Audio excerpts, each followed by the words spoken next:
What is going on, everybody? Welcome to another Pixo stream. How are you guys doing? Happy Sunday. The year's almost over with, guys. So, we're going to be finishing out this last stream of mine for the year with a bang. Hopefully you guys are doing well. Welcome in, guys. If you are new to the Pixologic streams, my name is Ian, also known as IR Sculpts, and I make toys for a living, and I like to teach ZBrush here, spread the knowledge, spread the love. What is up, Eric? How you doing? Hello, sir. Hello. So nope, scratch that. Didn't do it last week. The week before, we were working on Futurama's Robot Santa as kind of like a way to kind of just tidy up the year a little bit. So we're just going to finish that. We're going to just kind of make it a printable thing. Obviously, we T-posed it, but now we're going to kind of do a little bit of cleanup. And then from there, we're going to make sure that we kind of create a base. I have something in mind, something simple but easy and fun to do. And then we'll basically make it a miniature for people to download. So there you go. If you guys are new to this, brand new to this, sub, like, follow, wherever you are. Hit one of those buttons and it'll be good. All right. Ho, ho, ho. I like that. All right. And this will be the last stream for me of the year as a solo stream. So hopefully you guys have enjoyed it. We'll come up with a new project at the start of next year, which would be good. All right. And just to kind of top it off, this is actually what we're going for. I saw this and I thought this was awesome. So we're going to end up making this printable. So let's just go ahead and get into it.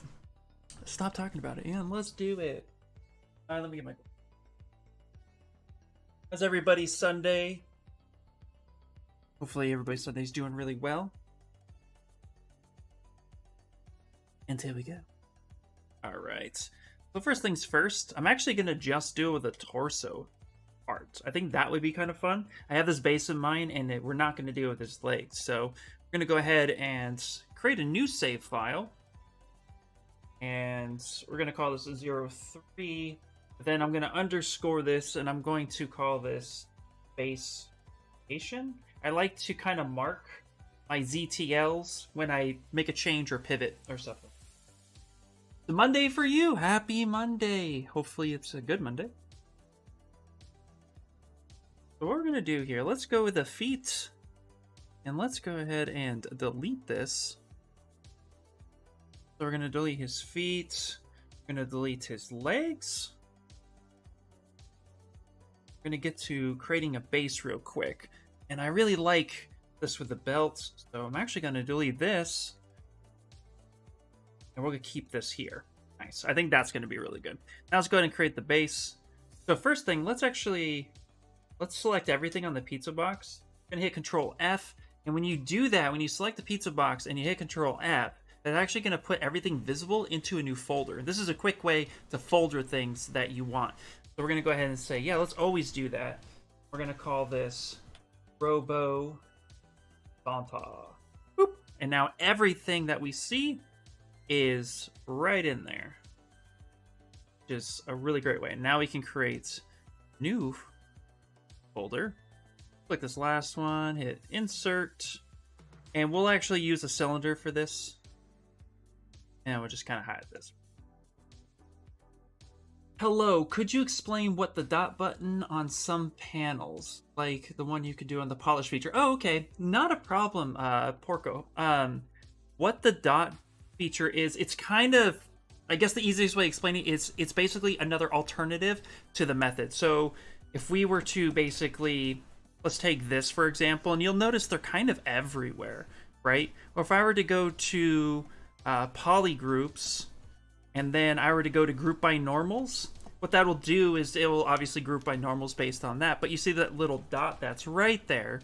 That's kind of an alt feature. It's going to basically treat it, it's basically recalculating it a little bit different. It's like another algorithm. It's the simplest way to explain it. I'm not quite sure the technical term, but if I were to go ahead and click that, now it's going to go ahead and do the same process but with a different algorithm, and that could give you a different result. The most popular new one is actually the Dynamesh one, where if you were to go to Dynamesh and you were to say, okay, I want to Dynamesh this at 120, you hit Dynamesh, it does that. But if you were to go ahead and use this Alt feature and then Dynamesh, it will give you a different result. So just think of it that way. It's just another way of trying the process. So hopefully that makes sense. What is up, Matt? Juan, welcome in. Casey, welcome in. The stanza reminds me of the scene of the movie Home Alone. Nice, nice. So, Porgo, hopefully that answered your question. It is just more of a different algorithm. It's like just a new other thing. So, and I recommend if you're not getting the results that you want with it closed, open it up, see what happens. Not a problem. Ryan, what's up, dude? Hello, good sir. Hello. All right. So we're going to do something fun. Now, I did something a little off stream, but I'll explain what I did for you guys because we're going to be adding something really, really cool. So let's drop this on down. We're going to blow this up. Now, here's something that I love to do. And I like to, let's go do geometry, crease, and, I'm sorry, edge loop. And I like to delete loops. That's a good way to keep certain unnecessary loops down. And we're going to go ahead and scale it. And I want to create just a simplistic base with a little bit of... We're going to scale this down. We're going to be posing him today, so we're going to keep a little bit of love there. Go. Actually, this in. This will be fun. Hopefully. All right. Now here's a fun little trick if you guys haven't really done this before with slice curve. Let's say I want to add some edge loops here, but I don't want to just add one at a time using Z modeler. So BZM, hover over an edge loop, kind of guess where it's at. I just want to add a couple edge loops real quick. If you just control tap in the space and then mask everything off and use slice curve, you can just add edge loops wherever you want. Really, really cool. So I'm going to do that real fast. Just a nice way. Add some edge loops. Actually going to add a supporting one right there. Just something a little fun. It works for more complex shapes, but I thought I would showcase it here. I'm going to hover this. We're going to go to poly loop. I'm going to tap that and get a new poly group. Actually, before I do that, I'm going to shrink this down just a little bit more. I know, right? Super clean. Hey, what's up, Chris? Welcome in, dude. I'm going to go extrude, polygroup all, touch that like such. Yeah. Now you notice it's kind of getting a little bit of a lip right there, and we want that flat. So we could take clip curve, actually cleanly clip that flat. Which is really, really nice. This clip curve just kind of pushes all that geometry up, so we can use clip curve, and now we have a little bit of a fun little bit here. And then we're going to take this. I'm actually going to slide this whole complete edge loop, slide that down. Grab the edge loop. I'm going to slide that down a little bit, cause a little bit of a relief. And now I'm going to darken everything here. I'm going to take that slice curve trick, just because I just want to add a couple loops here real fast. Just so that when I hit D for dynamic, say yes, it's actually going to add a nice little bit of edge loop. We're actually going to do the same. Boom. Done. Now see, when I did slice curve right now without masking it, it actually created a new edge loop with a new poly group. But by masking it, actually keeps that poly group. Like that. That's if you want to do it that way. Go. Nope. Insert. Now this is where you kind of want to... we'll delete that. Right there. And maybe we'll change our mind. Just like... There we go. Yeah, a little bit sharper. Yeah. That's kind of a big piece. There's a big bird. That for a second. Let's actually get the pose next. So let's go ahead and save this out.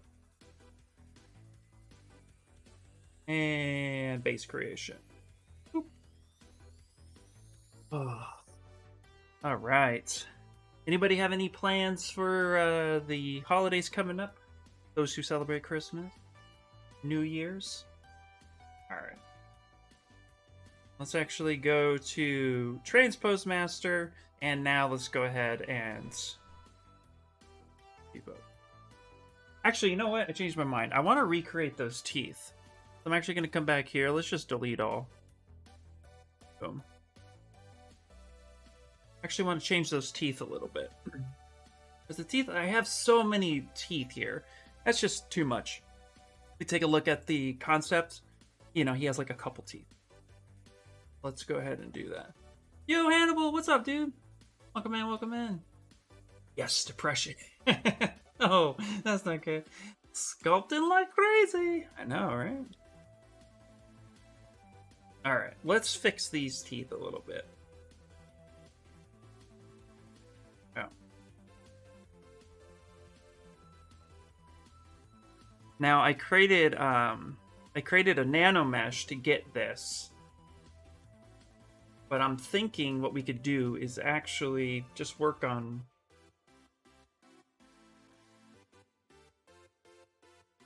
just deleting every other one.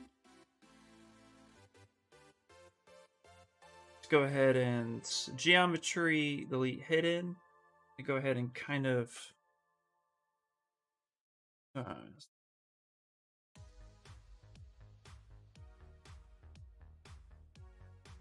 on this. I rotate that a little bit. Let's see how that works. Okay. Now I'm going to, let's try, we're kind of more troubleshooting at this point. At this point I could do one of two things. I can either try to inflate everything at the same time, or I could just recreate the teeth based on the teeth that I have and kind of do it by hand.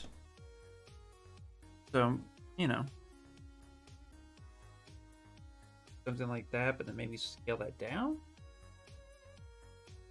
Actually, that worked out pretty well. Yeah, I like that way better. Yeah, that's pretty. And then what we could do is actually go to geometry, modify topology. Nope, I lied. Let's go to polygroups and group by normals. And then we're going to go ahead and crease polygroups. Yeah, that's better. We could do a... Yeah, I think that'll work out. Let's do that. Boom. Okay, so let's actually delete this one. Let's go here. Say delete. Nope, don't do that. We have to open the folder first. If you don't open the folder, you'll delete the whole folder. That's always fun. We're going to delete here. Now we're going to go ahead, hold control, copy that over, rotate that.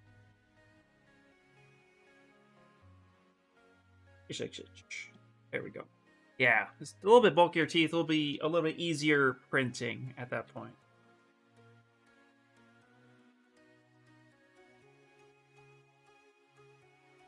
Perfect. And we can actually maybe... You know what? Yeah, let's see. Plans to get drunk and wake up in the ditch. Oh, you're watching Witcher. Nice. Just got out of Spider-Man. Say anything. No, I'm just kidding. Not that you would. Save. I will save. Thank you so much. There we go. Slice and knife do exactly what you did. Create lines half the time I use it instead of whatever they're supposed to be doing. Right?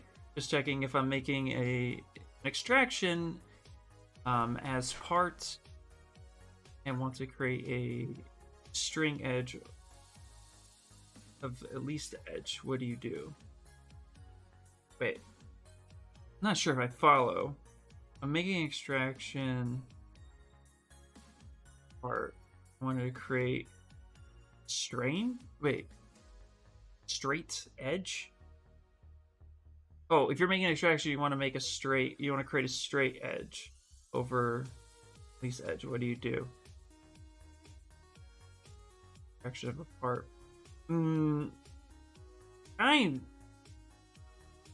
Trying to follow, but for some reason I'm brain farting.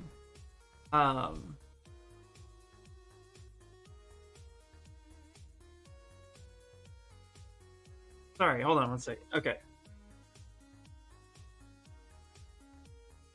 Yeah, sorry. Wow, I am blanking here. Hold on one second. And maybe I just don't understand what you're asking. And I apologize for that, because that's silly of me. Let me see if I can follow you. You're saying, let's go blah blah blah blah. Poly groups, group by normals. Are you saying when you hover over an edge and you pull an extraction part out like that? Make a clean edge. Wait, make a clean edge instead of a stepped one. No mass extraction. No. You're fine. You're fine. Sorry. I mean, if you.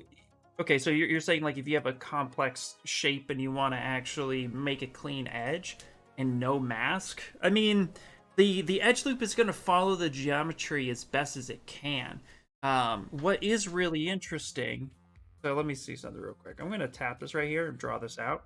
What is interesting is that if I were to just normally do an edge loop, it's going to try to follow that as much as possible, right? But if you were to kind of do something like just something random.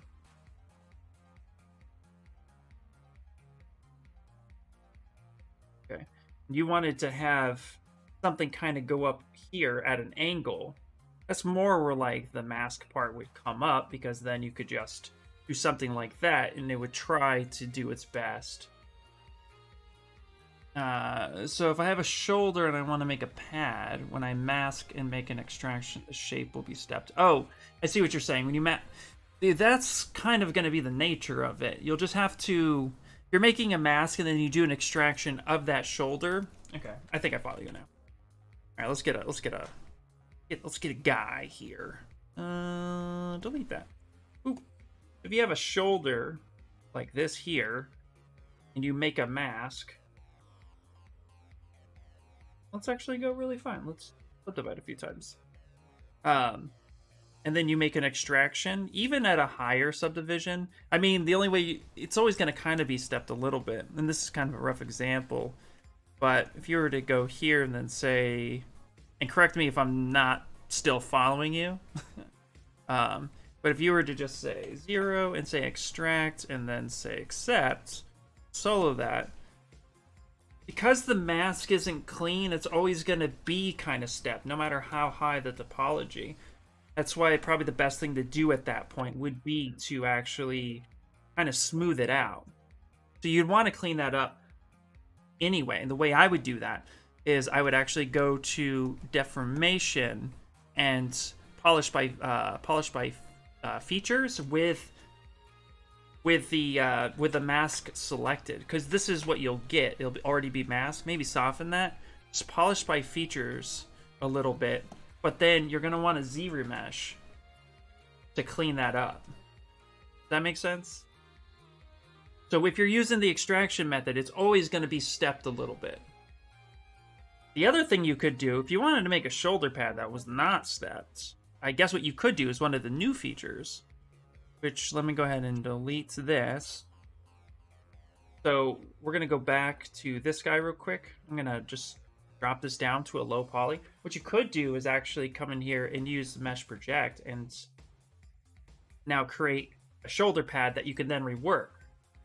That's possible. That's actually the route I would go if you want something that's not going to be stepped, and you're going to get much cleaner geometry right out the gate.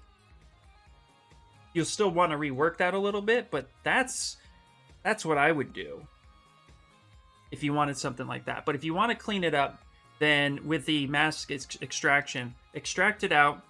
Go ahead and use polish by groups with the mask still selected, and just get, or not polish by groups, polish by features with the outer edge still unmasked, but the rest is masked, and then Z remesh that with a single-sided geometry. That's why I always say, if you guys are going to do some sort of masking, like let's mask like this, right? You're gonna mask like this, and then you do extract.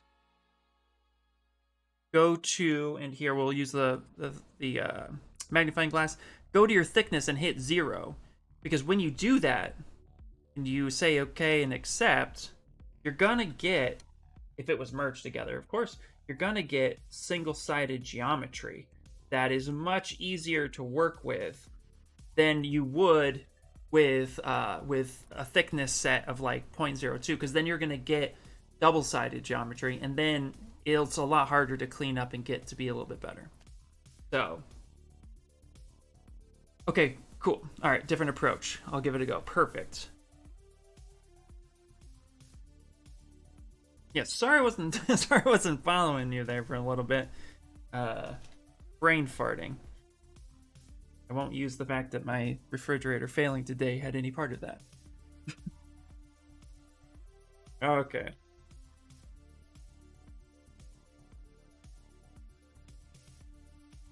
Alright, let's put this and call this base, because we're still working on this part right here. Move this down.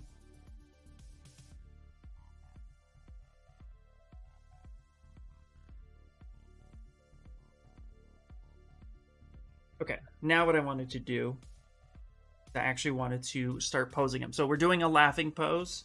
And one of the things we can do right out the gate, so I don't have to pose it right now, I'm actually going to turn this off.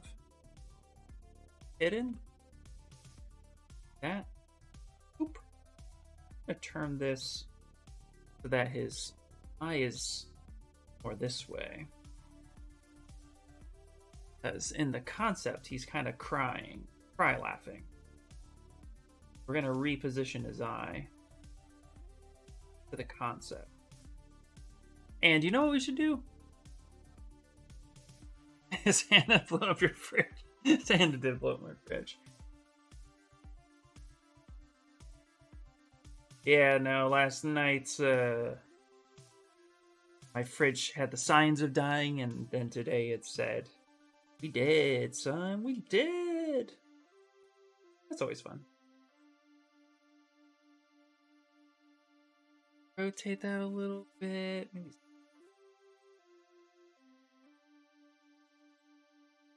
All right. So, just to reiterate, I'll probably reiterate it a couple times, but this will be my last stream of the year. So we'll be picking stuff up back in January. Fine.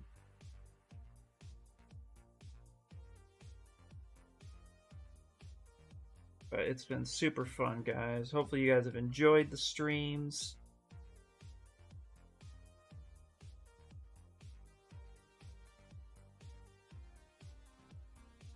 Hide that a little bit more.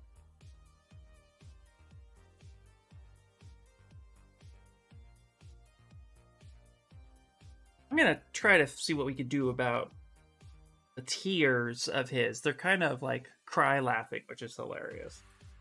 So do something like that. Maybe scale down just a little bit. All right, let's start the pose because he's just gonna look the same until we change him. Save it, and then let's go ahead and go to Depose Mesh. One of my favorite ways of posing characters in ZBrush. It's super easy, and it gives us a lot to work with. Okay, first things first. Gonna mask off this guy, and we're gonna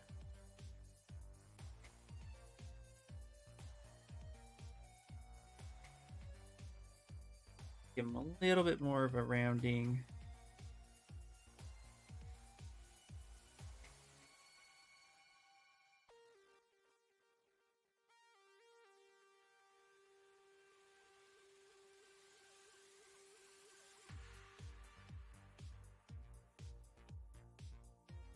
Like this, mask it off.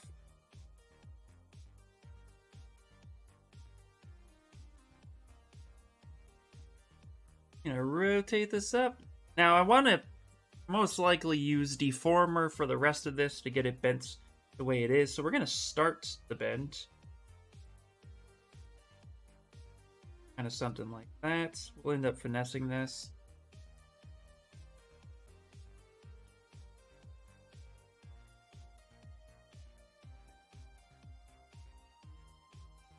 Cool. We're actually going to be placing his hands where we want them to be.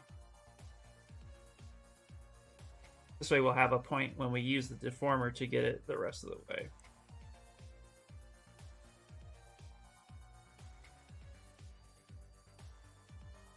Just for now, we'll keep it symmetrical, but then we'll change it in the final pose. Something like that.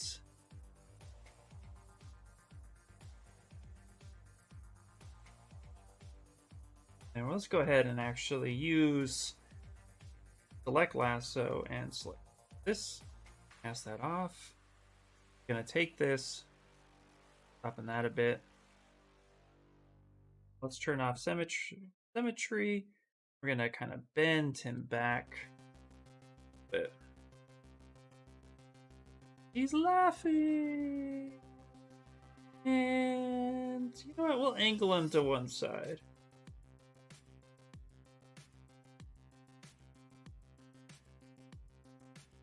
A little bit of expression happening. Come here. Actually select. That was weird. Let's select all that. Soft up.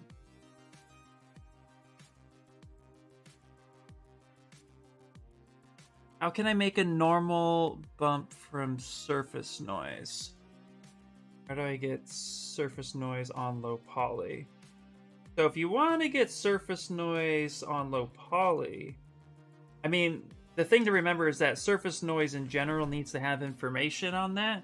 So it is definitely important to have enough polygroups to capture the noise itself. But if you're doing something like, and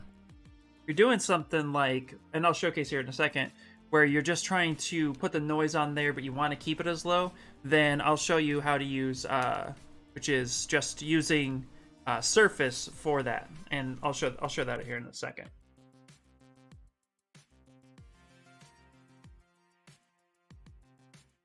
Realize that the nuts did not follow, but that's okay.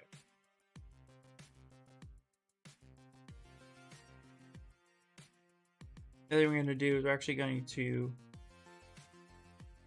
open up this.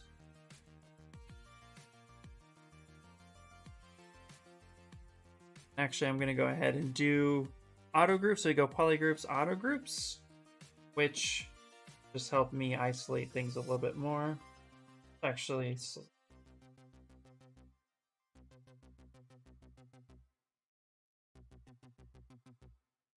go. I'm going to invert that, raise that up a bit, and we're going to roll his mouth back. Something like that.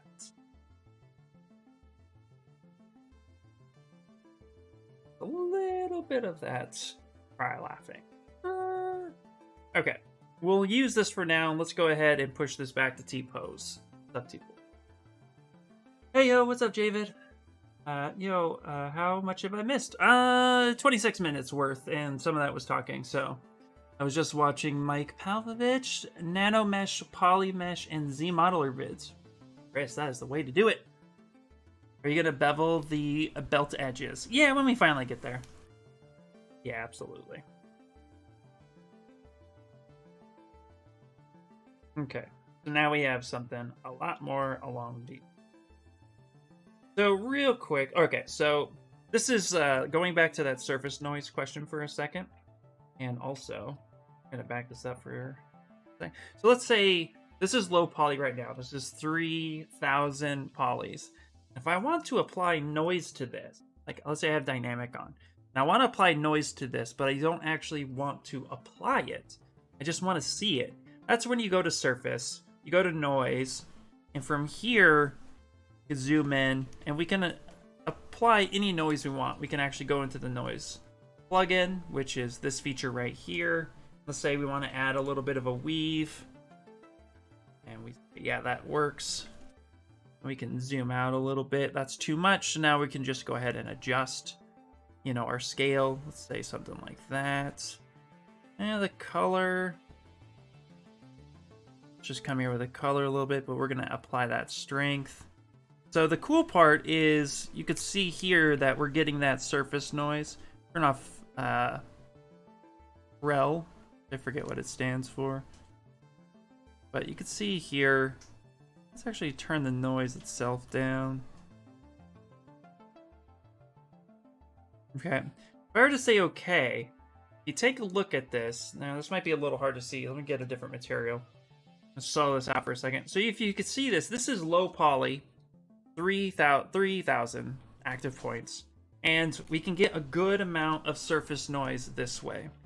The problem with keeping it this low poly is because there's not enough information. We're going to turn this off for a second.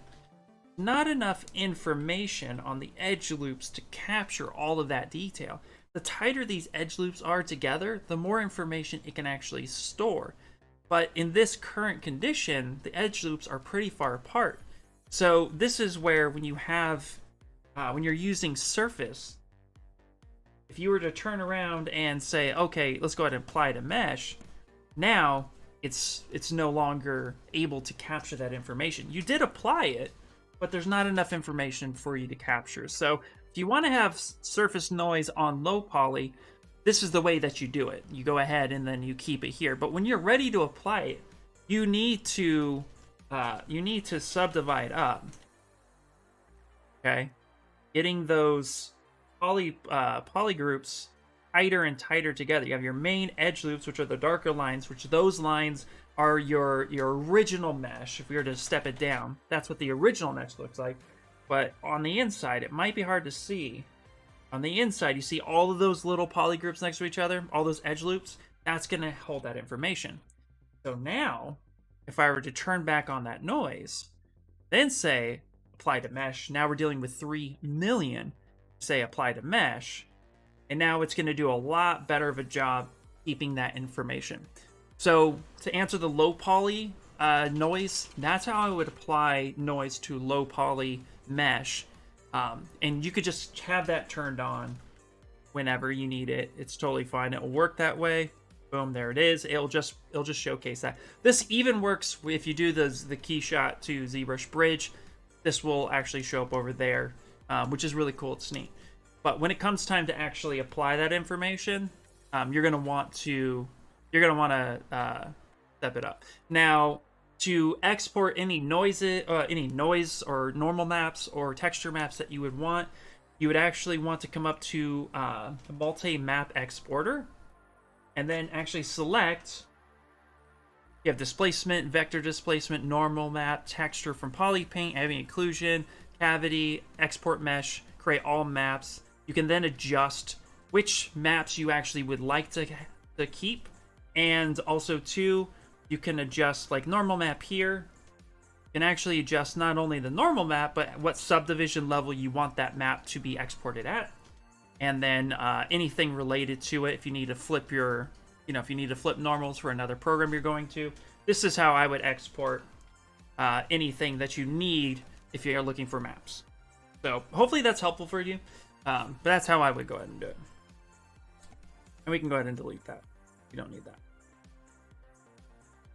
I was asking about beveling the belt because it already looked like it was sort of done. Oh yeah, I just have so what I have right now, we go to the bevel, it's just low poly, but it's using dynamic.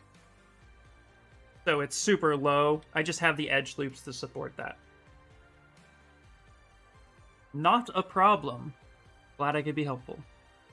Whoop whoop. Alright. Hey, how's it going, Winston? How are you doing? Get this back to what we want there. And now we're gonna use the move brush. Start playing with his beard. Beard going. I'm actually gonna go ahead and turn on brush and AccuCurve. Want that to be a little pointy.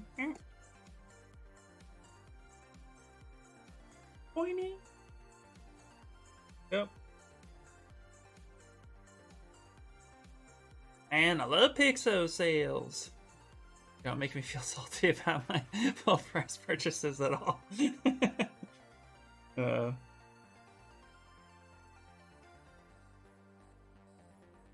And it's crazy to think, like, I've owned ZBrush for like 6 years now. Crazy. Crazy. Alright, let's come over here. Go to a Z modeler. Let's actually add some supporting edge loops. This is how I do beveling usually. And then when I hit D, it kind of bevels that up a bit. And now what I'm going to do is I'm going to mask that, flip that over, kind of actually going to tap that right there so that it follows. Kind of squish that up. I'm actually going to leave a pivot point here as if that was done on purpose. Like that's the mechanical part of him being able to laugh that way. So we're actually going to keep that on purpose. And maybe what we'll do is we'll actually add a little bit of like rivets in the back so it makes it look good. Doing well, thanks. Hey, thanks for recommending the lychee slicer. It's pretty sweet. Awesome, dude. Yeah, I enjoy it. Out of the majority of slicers I've dealt with, is one of my favorites. Go ahead and add a couple more here. Edge loops, that is.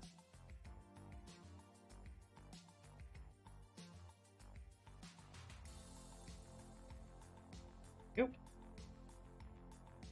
There we go. Yeah, we could probably add a little bit of like bolts or rivets or something. I think that would be kind of cool. Give it a little bit of our own flair. Okay, what we're gonna do here is actually now delete one of his arms, pose it, and then copy that over and finish posing it. So I'm gonna turn off symmetry, and we're gonna go ahead and delete hidden. Done a lot, so we're gonna save.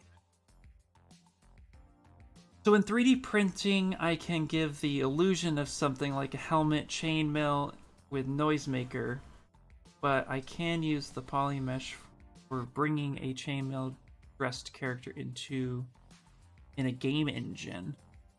Can you use the poly mesh for I don't know. I am not somebody who works in games, so I'm not quite sure if you could do that or not. I would say try it. I don't think it could hurt. My experience with games workflow is very limited since I work with toys, but I would say try it. Maybe that's the best thing, or maybe reach out to, maybe like Shane Olsen might know that. But yeah, I don't know. And it's moments like these that I wish I did. You know what I'm gonna do? I'm gonna back this up for a second. I'm going to go ahead and delete hidden on that. And then I'm going to bring this over here, and we're going to go bend curve.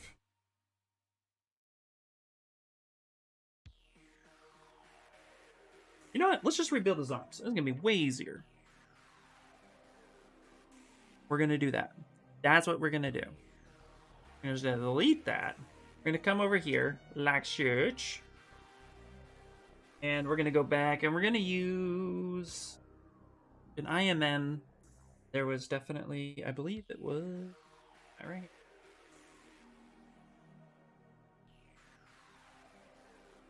Not mean to do that. Let's go to stroke, go to curve, and let's go as a line. And let's turn symmetry off. Go.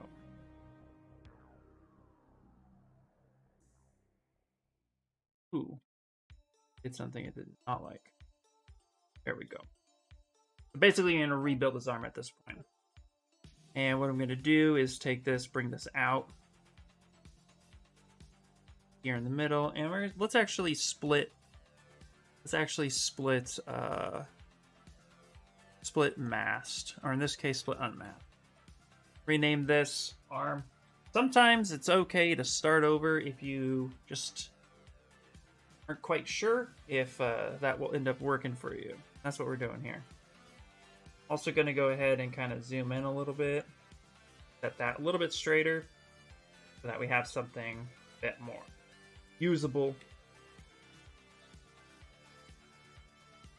Oh, that works. Yeah, perfect. Let's see here. Would you most likely be using height maps? You'd most likely be using height maps to create that effect. Under normal circumstances, any real-time engine will struggle with the number of polygons required to render for something like a chainmail. Yeah, I agree. Because yeah, you have to keep. Having your high poly baked to your low poly, that's one way of doing it. But yeah, I agree with that. Okay, gotcha. Just messing around with Unity and Unreal a little bit. Typically done by baking noise into normal map. Yep. Okay. Alright. What we're going to do is we're going to make some changes here. What? No. Let's actually go a little bit smaller. Back stretch. Head over just a bit. A bit. Got a little bit. Gonna start doing some manual stuff here.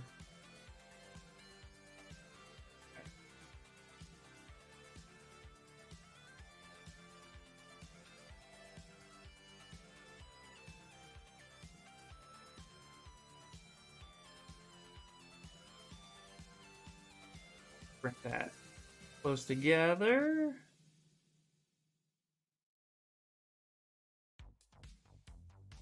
This.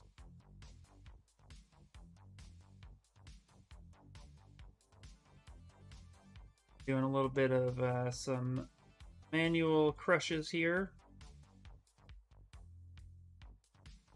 Doing this because it's just the way I can think about doing it. Yeah. Let's actually sew this. You guys, if anyone's new here, I'm definitely the brute force type that will just, if I can't think of a technical way to do it, I just do it the way I know that I can get it to work. So you're sitting there thinking, wow, why doesn't he do this? That's why. Just heads up. That's how IR do it. But okay, gotcha. All right, cool. Yeah.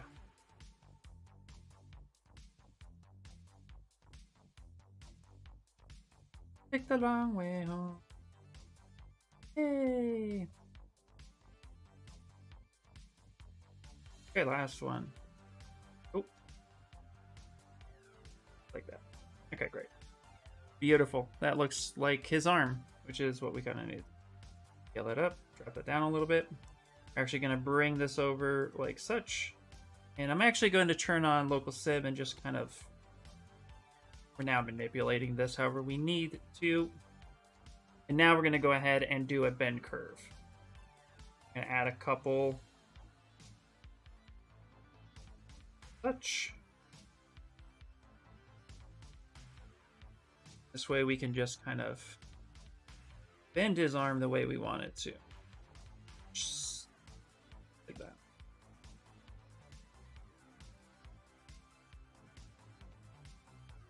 Now we're actually going to tap this one here. Let's do something first. Let's go first isolate all the things we need. I'm going to merge his hands together.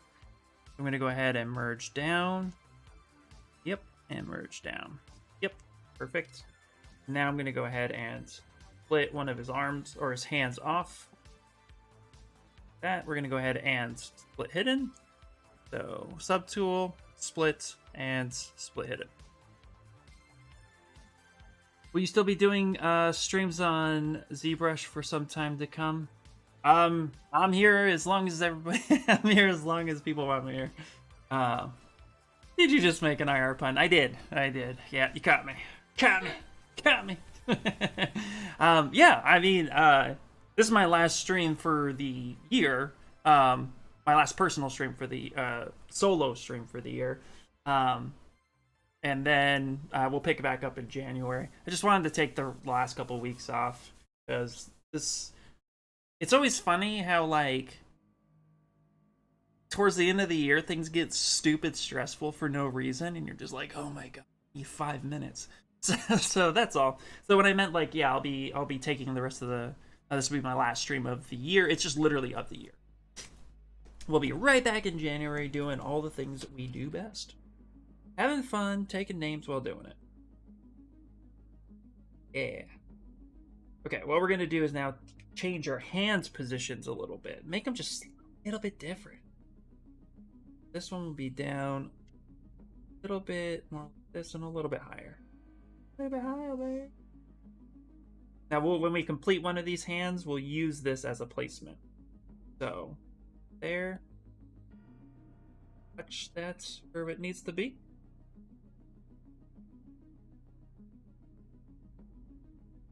Hands are a little tiny. Little tiny.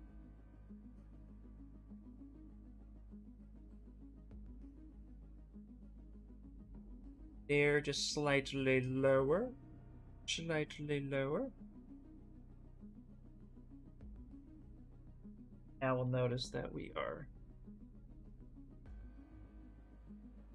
putting a W. I'm actually going to back this up, and reason why is because I do want to taper it. And I should have done that first. So a reset. I'm actually going to go with a taper.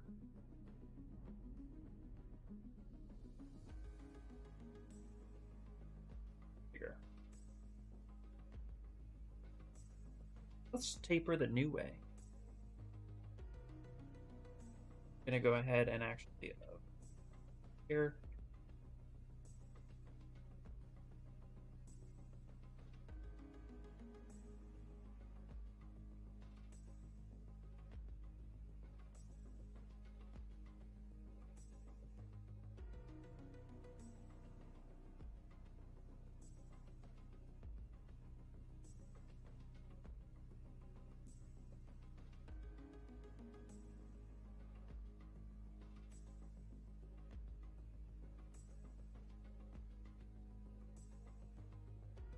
Okay, let's just something masked off them. Am I just being weird? Yeah. Yeah, you are. Oh. Huh. Grab it. Grab it!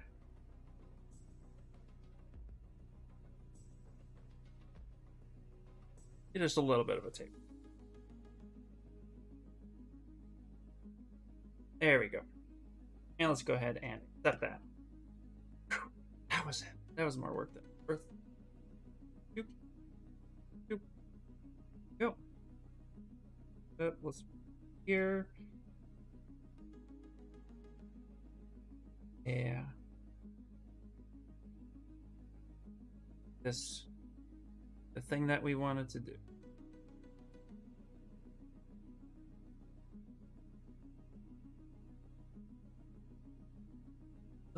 What's the transpose box thing you were using to move the arm? I am using, so the transpose box, I'm actually, with the gizmo, or hit W for a second, with the gizmo, we have this little cogwheel right here. So I'm actually using bend curve, which is one of the options to bend this, get this shaped the way I would like it to be. And I'm getting, and with this orange cone, I'm actually able to adjust the resolution or how I bend it. So I can actually get a little bit more accurate of a bend, and also too, it's just going to be a lot more cleaner than if I were to move this using the move. So kind of just manipulating this the way I need it, and I have dynamic on, so and when I'm happy with something, I'll actually up the resolution like this around a bit, just as needed. It's really cool because it's super non-destructive. I can reset this anytime I want if I don't like it.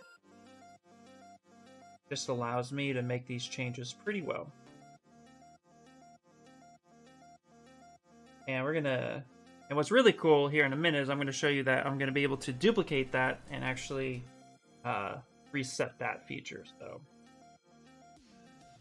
moving into a little bit more of an asymmetrical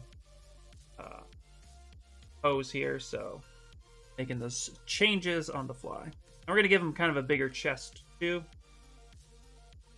What I have on is I have on AccuCurve, which is under brush. Curve. Give him a bigger chest. Kind of round his shoulders a bit. A little bit more like the concept.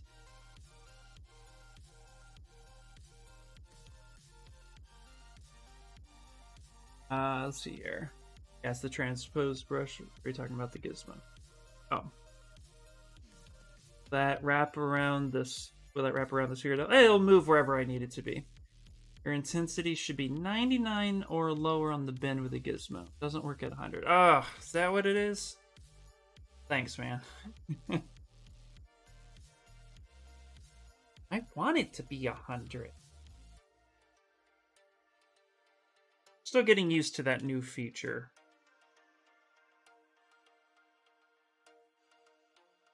It's on me. Thanks. Yeah, appreciate it.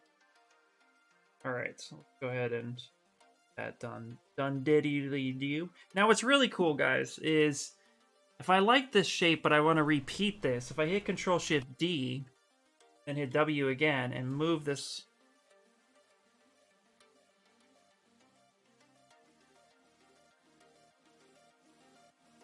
There we go. There's that 100% thing you were talking about. Move that over. There we go.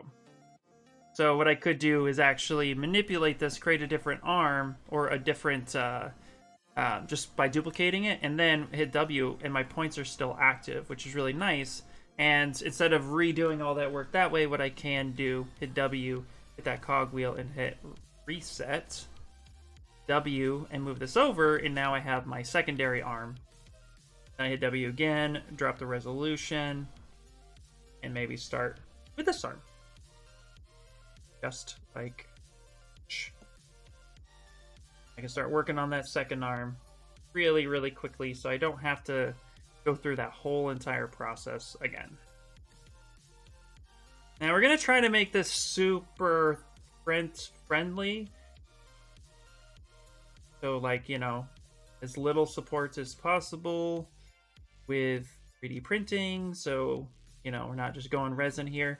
So I'm going to be burying his arms into his abdomen a little bit.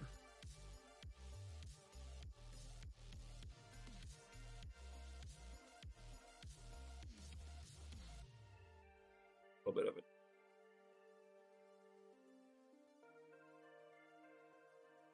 Looking for nice. Okay, my brain is still functioning on 4R7. Wow, yeah. I know, it's crazy. Like, ZBrush has evolved so fast in the last year alone that, like, it's hard to keep up with this. Crazy. In the best way possible. We're crazy. Okay.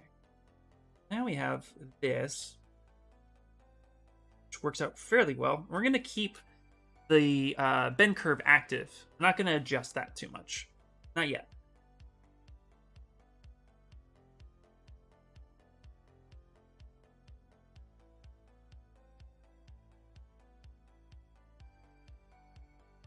Use that as a separation marker, as we're going to add the Futurama logo here in a second. So let's actually make this kind of a gray little stand. Let's fill that up. And then I'm actually going to take section right here, mask that off, push that down, just go. And now we'll take the Futurama logo and we'll put the Futurama logo right there, which will start kind of tying the room together. Let's go ahead and save it. Now, I did a little prep work before the stream, but I'll tell you guys what I did. What I did was I took the logo, which I went to basically Google and looked up the Futurama logo itself. And then I went ahead and took that into Illustrator, and I actually created a SVG. And by doing that, I was able to, I'm actually able to import an SVG by going to, right when I know it, 3D text and vector shapes, and go to new SVG. And I have a Futurama logo here that I built. Open. I have this guy right here. And this is really, really cool. I'm able to utilize this logo this way. So we'll rebuild. Hello, Witch Cat Crochet. Crochet? What's up, sis? That's my sis. Hello, how you guys doing? All right. What's really cool is actually I'm going to go ahead and delete this real quick. Why are you going to do it? You just brought it in because I'm going to show you something real quick. If you are importing SVGs at any time, it is important to actually up this resolution. I always do that. So I go here to resolution. I set at 3. I kick it up to 10. It just gives you a better resolution. Extrusion, that's up to you. Single-side geometry if you want to get you to 0. This is, yeah, it's usually fine. And then we'll go ahead and say new and import it. There it is. There it is. Now we have this one right here. We're going to go ahead and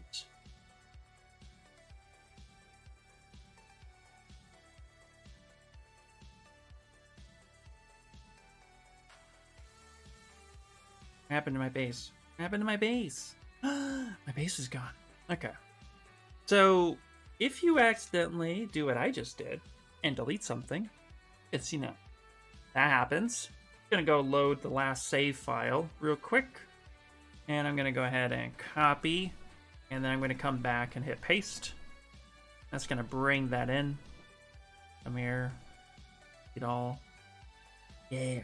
Here we go. You ain't going to beat me. And we'll go ahead and resave this. Yes. Yep, that's me. Okay.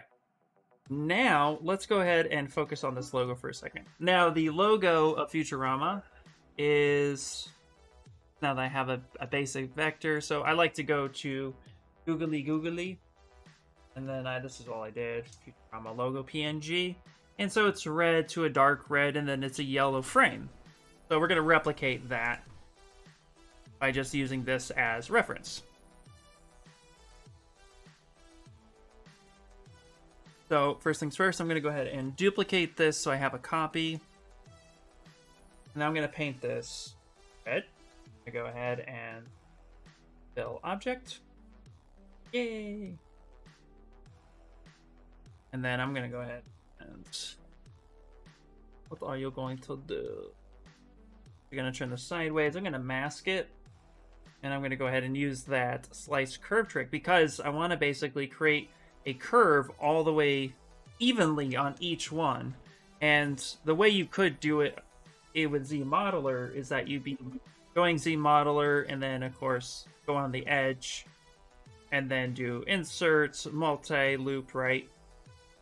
And then you could just kind of tap each one every time. But that takes too much time, and who has time for that? So we're just going to mask it, slice curve, and then I'm going to go ahead and that creates an edge loop all the way through each and every one of those letters in one shot. Just super nice. And we add a bit of transparency to our mesh material. If so, do you think we could possibly fake the look of lens and glass and monocles? Absolutely, yes, you actually can. Let me finish this thought, and then I'll show you if I remember how to do it. Yep. Been a while, but a little bit long. I'm gonna go ahead and that right there. Yeah.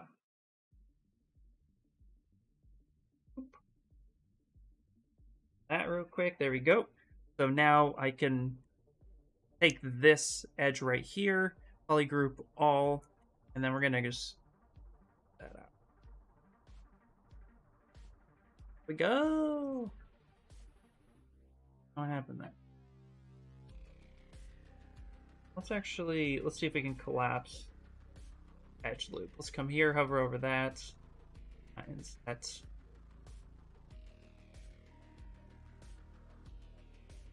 Oh, funny. Okay. Weird, it has all of those edge loops.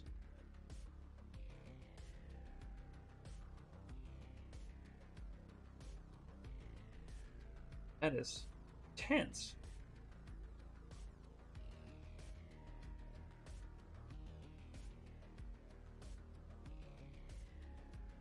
The edge. You could do it. You could do it. You could do it. Hover the edge. Insert. Yeah.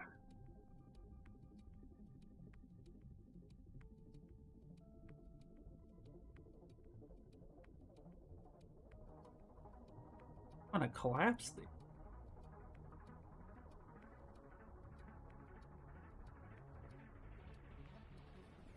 Ooh, that got kind of crazy. Okay, well, we can work with that.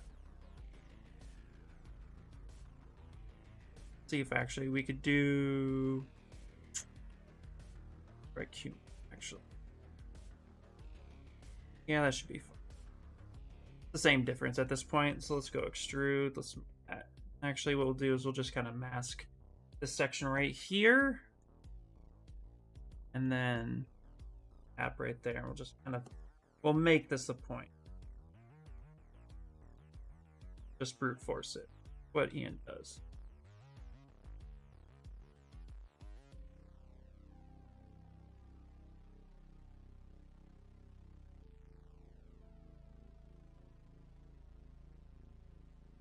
That's fine. Okay, that's gonna be good then. You know what the other thing we could do? Thanks a ZBrush billion, of course. You know when you pulled back part of the lettering out? Reminded me of the letter that's used in Bioshock. Oh, that's cool. That was really cool. Now that part's giving me a little bit of a situation here. So I wanna fix that. I wanna address that. Happening on the A as well.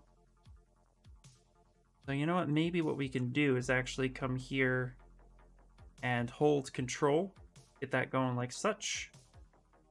Then we can tap that. Let's go ahead and let's try something. Let's do delete hidden and close holes. Ooh, that's ugly. No!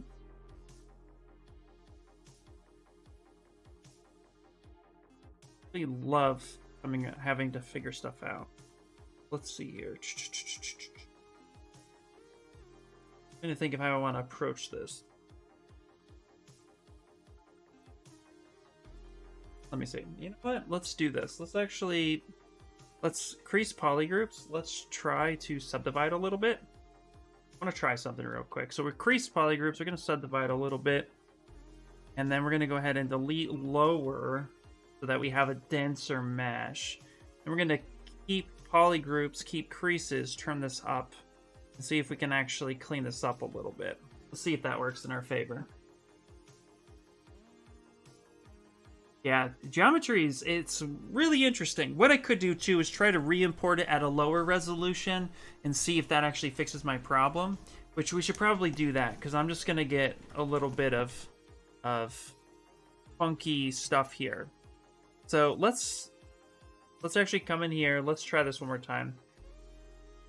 So that might be a shame on you. Don't do that.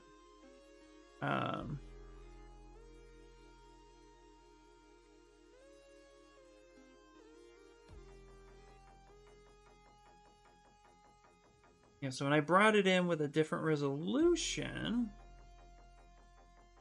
let's actually go really low. Let's go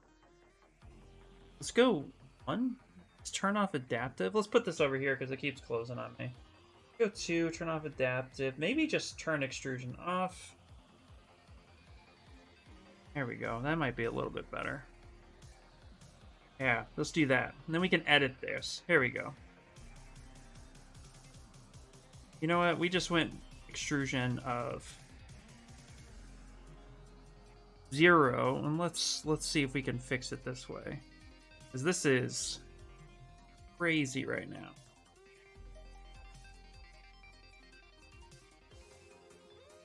See, when I delete an edge loop, it just crushes that. So we can He kind of fixed this a little bit, I think.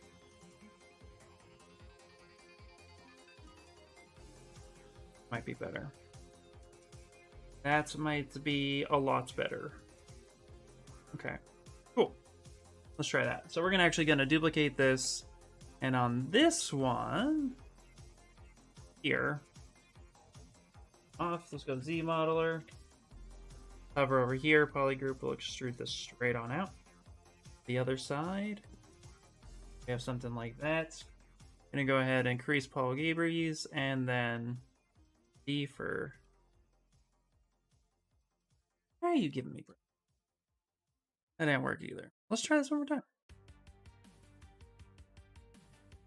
This is something. So let's see. That was.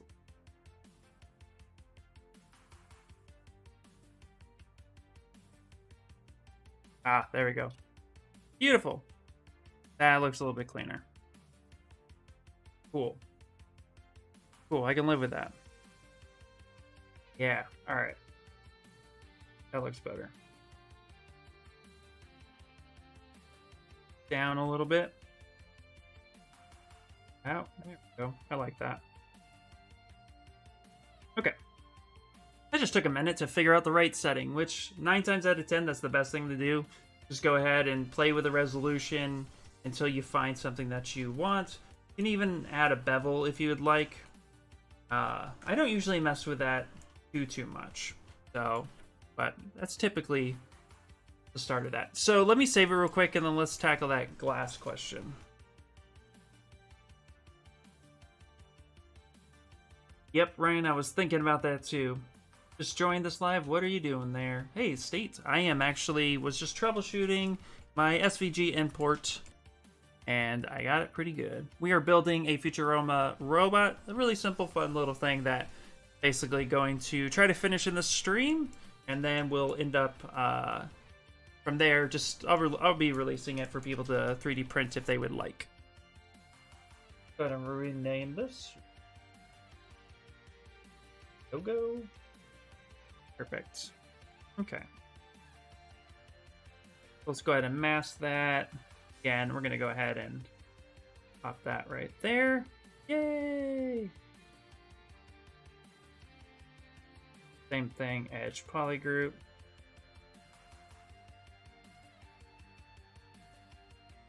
The sound effects in. Boop, boop, boop, boop. There we go. Hover over this edge right here.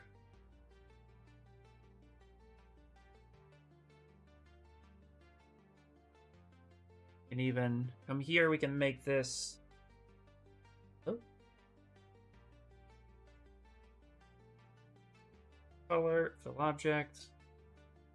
That, turn that in.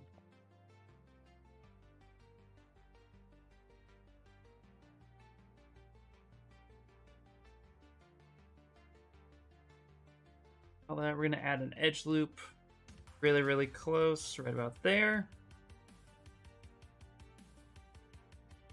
An edge loop right there. We're adding some supporting edge loops so that we can get a pretty clean edge. Okay. Now I'm going to select this right there. Perfect. We're going to switch this over to red. We're going to go ahead and go color, fill object. That. And we're actually going to pick a darker red. Just going to take the little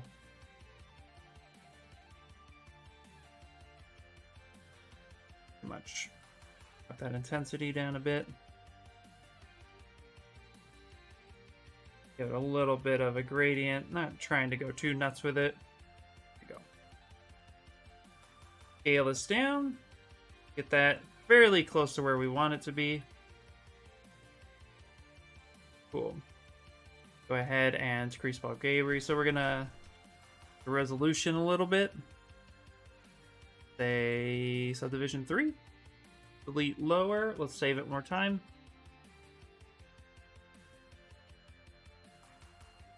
Alternatively, delete all the back faces and ZBrush increase the border, then extrude in depth. Yep, that's a good way to do it too, man. Will this be a tree ornament like last year? We could definitely, I mean, we could put a little hook on his head. That'd be pretty cool. I did the TARDIS last year, I think. What render engine do I use? It depends on what it is I'm actually doing. I like Marmoset if I'm going to use more of a game engine, but I like rendering. I like using Keyshot and the ZBrush bridge to Keyshot.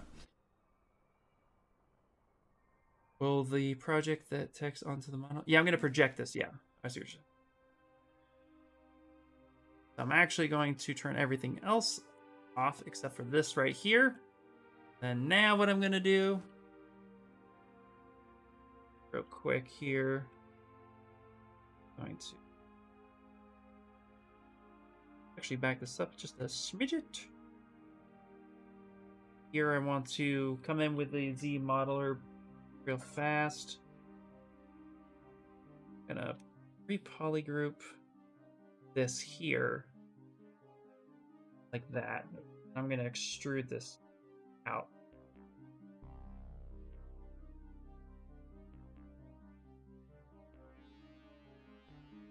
Not a whole.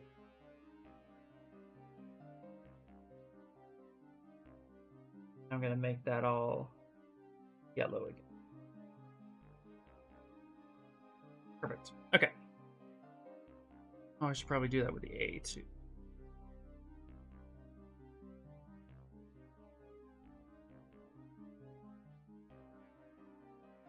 Put up. Make sure we do that with everything we need to. We have 2 A's. Go. Touch. We can pull that back out. That guy. Go. And color fill. Yay, perfect. Now what I'm going to do is let's go ahead and light up a little bit. Lower. And then what I'm going to use is actually... Where are we at? Doop-a-doop-a-doop. See you. Where are we going? Matchmaker. Turn RGB off for a second. Scale that down like that. Now I'm going to go ahead and just use Matchmaker, which will give me that nice curve. I can actually press that back into the model. I actually want to do that. Get that closer. Let's push it out.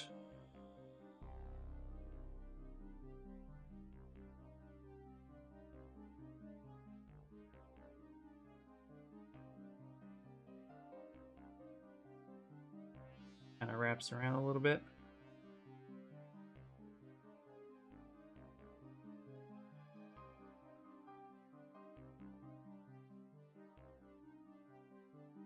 Sometimes it takes a minute to get the right one.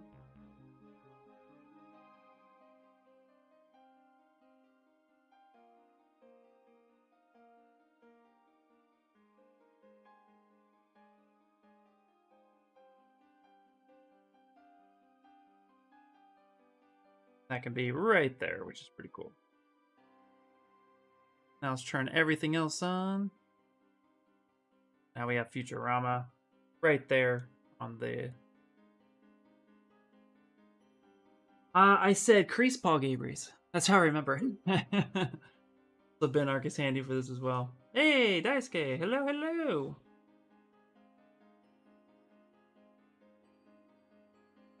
Come in, man. How you doing? Well, happy to see you here. It must be really early for you right now. I'm glad to have you here, dude. Okay, let's go ahead and get these nuts the rest of the way. At 11 a.m. Oh, nice. Okay, well, that's not too bad. We're going to be 3D printing this model.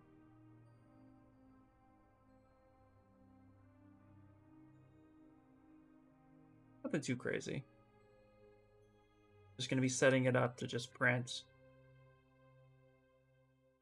we'll try to make it FDM friendly, as they say. It's just a little fun side project. Nothing too crazy, you know?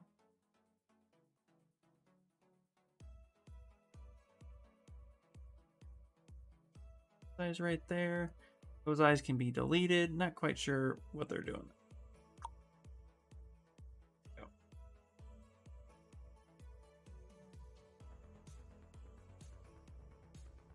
Now, because we moved this character, what we're going to be doing is we're actually going to use opposable symmetry.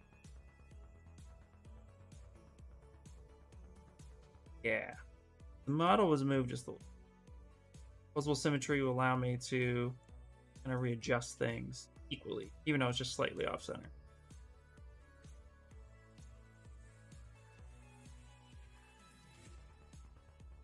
I have to figure out how to do those tiers.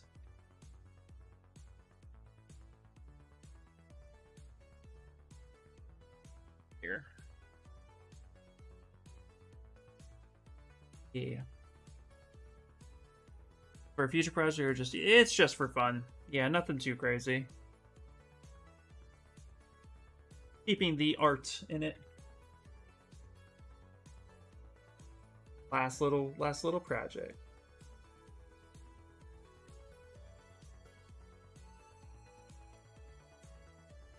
We're subdividing now because we're getting to the point where, I mean, this is a pretty simple model.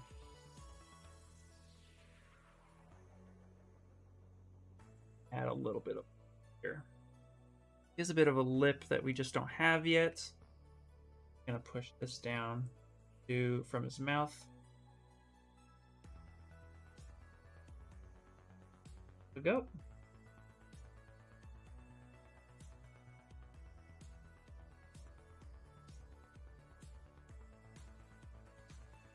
Teeth by creating a little bit of a lip, like the standard brush. At this point, we'll just start creating that lip.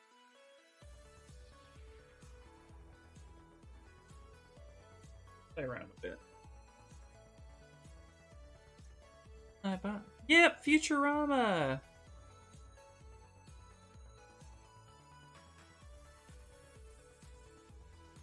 That's it. I need this, but my PC is an i5 or 460 Intel graphics. Just what you need. Well, I will be giving this ST away for free, guys, as a Merry Christmas to everyone. So I'm trying to finish it tonight.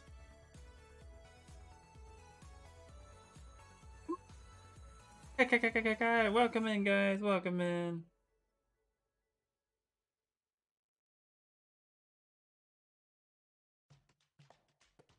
Anyone getting the Pixo newsletters like a weekly? I get them all the time in my email. I'm terrible at reading them.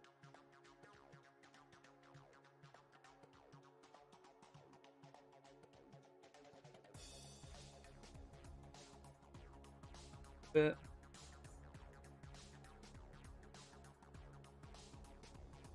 yep, you can run ZBrush on pretty much. ZBrush runs really well on a lot of systems, even older systems. Don't try to crank the polys up to, like, 80 million.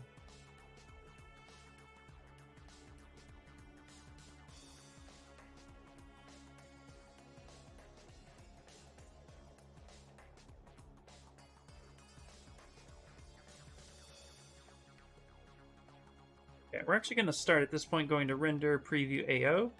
Turn this bad boy on a little bit. Helps me see depth a little bit more.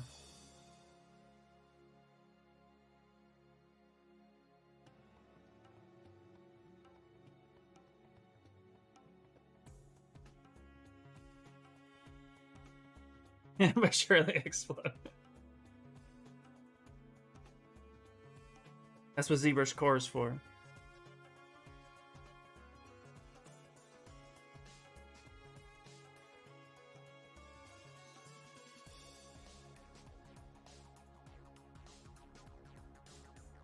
Just the last another.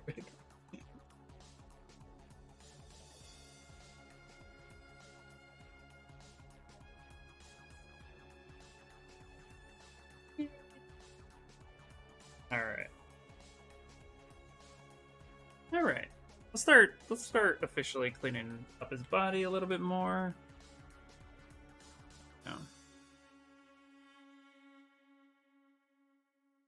Want him to be.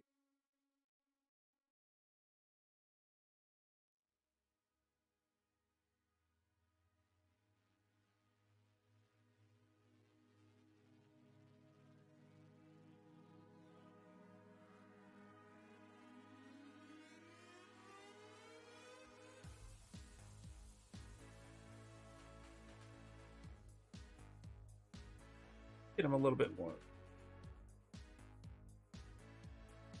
How many polys do you think a Ryzen 7 3700 should hit with no issues? That's a good question. I have the Ryzen 7. Hold on, I think I have the 3600. I have the Ryzen 7 3600, I think, actually, so I guess I can speak on this. I've hit pretty high numbers. I've actually hit up to 65, 75 million, no problem. It gets a little buggy, but, you know, I can handle it.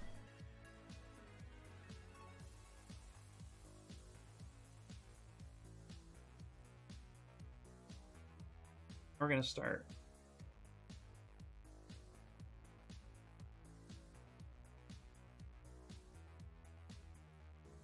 I'm going to soften that a lot. Because now we're going to go here, reset this, and now let's go that focal shift.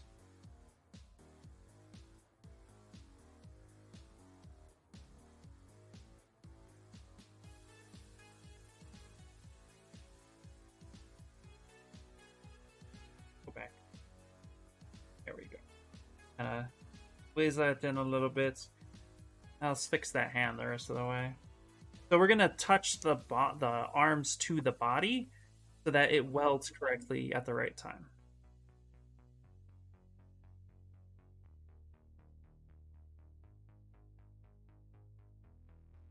Same over here. This, soften it. Yep, symmetry is off because my model is not symmetrical anymore. Just slightly off symmetrical. Yep.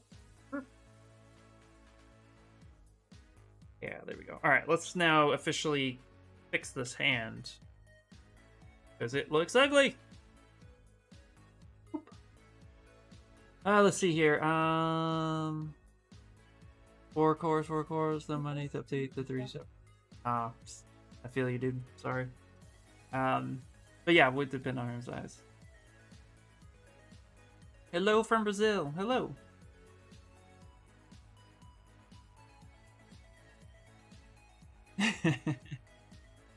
Okay.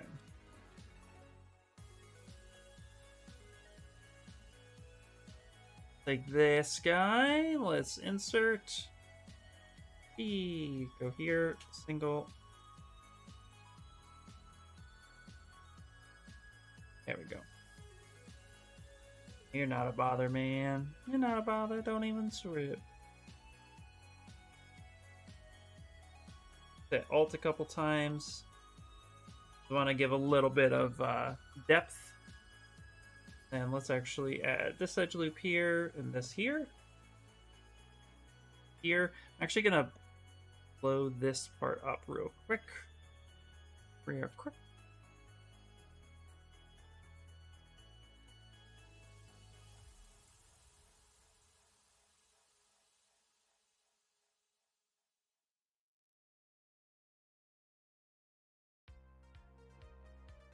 Bigger.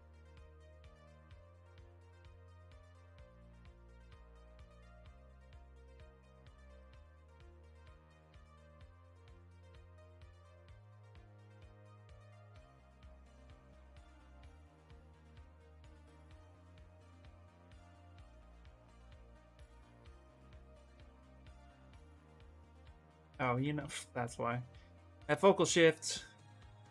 Focal shifts, I gotta get used to that.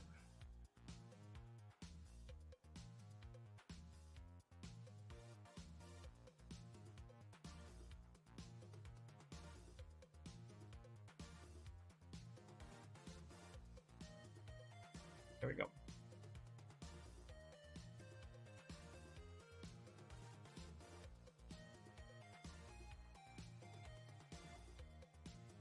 Okay, cool. Now we can adjust this the rest of the way.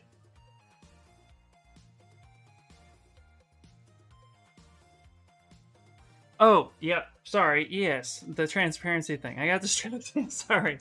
You're absolutely right. Okay, yeah, let's do it! Sorry, man. Yeah, let's totally do it, and then I ignore you. Okay, let's go, let's create something kind of fun. Let's create a little bit of a monocle real fast. No, you're not being a bother. I'm the one who's like, yeah, let's totally do it, and then I ignore you, so that's on me. Okay. So let's go ahead and create something like this. We'll just create like a simplistic monocle just for demonstration purposes. So we're going to go ahead and create this right there. Let's actually mirror and weld this real fast on the dead axis. That. So then what we can happen is we can go ahead and do insert, actually, no, real quick, send that home.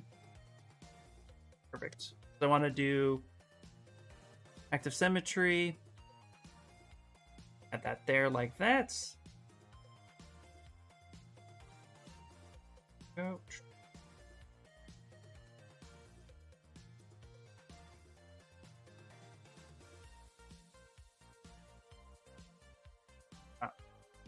Here, let's go with poly group. We're gonna select the edge, have a little bit of a difference. Come here, Q mesh it. After I actually duplicate that, we're gonna push that in. So now we have this kind of lens shape. Go insert. Just kind of quickly create something like that, right? And then we're gonna take this, which is our lens. Just scale that down. Oh, our lens right here. Okay. Okay. And we'll make this a white color. We'll make this a kind of gold color. There you go. Now, when you want to make something transparent, as I remember it, so let's hope that this works. We have kind of a monocle thing here. You actually want to utilize the reflected materials more than anything else. So we have the reflected map 1 and 2. I don't think it really matters which one you use, but if you select that one right there, and then we go to material, fill our material. We're actually going to go back to maybe like kind of a metallic one, this, and then we'll fill this as well. Now we need to come back here. So now we have two different materials. We need to come back to this one. This has been a while, so we need to go to display properties, BPR settings, and then we actually need to do BPR transparent shading. Turn that on, and it's going to say the transparent option in the render palette is currently turned off. Would you like to turn on transparent render property? Yes. Yes, you do.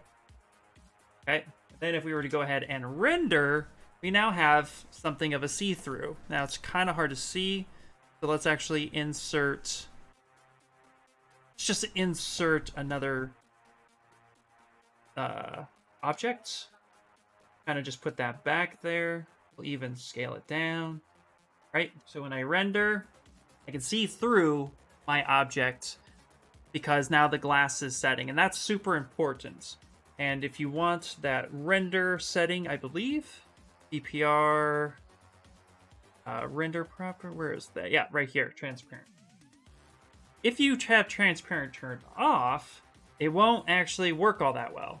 So that's why it asks you. So if you forget, just come up here to render properties, transparent, and now that will be on. Now what's really cool is that's just the beginning of it. What you can do now is you can actually go back to display properties, and you can actually play with the BPR visibility and BPR shadow. So you can actually change the visibility a bit, re-render, and get more of a cloudy feel to that. You can even probably add a material color. RGB. Let's go ahead and right here. Let's actually add a color to that. And now we have kind of a blue hue to that. So you see you get like a little bit of a blue tint. And again, if you change the BPR shadows or visibility, that's gonna play a factor with what the effect is. So if we zoom in here and play with that shadow, notice this little shadow line down here. If we turn this off, now it's all the way see-through at this point. So you can give a little bit of a shadow here. Material blend is something you could play with.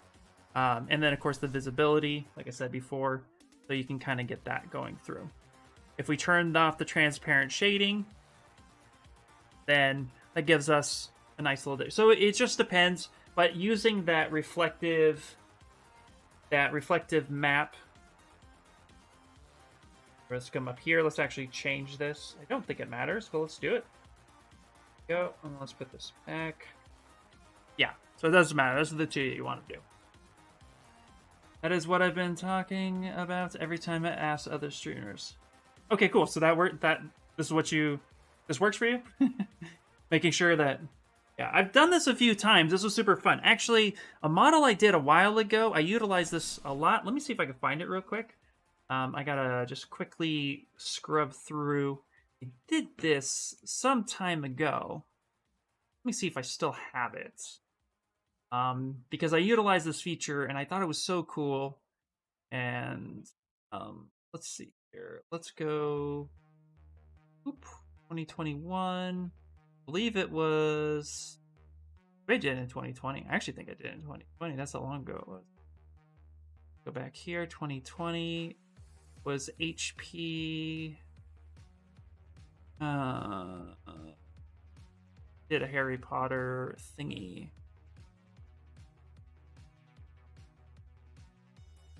A while ago. Where are we? Let me just look it up real fast. Let's go.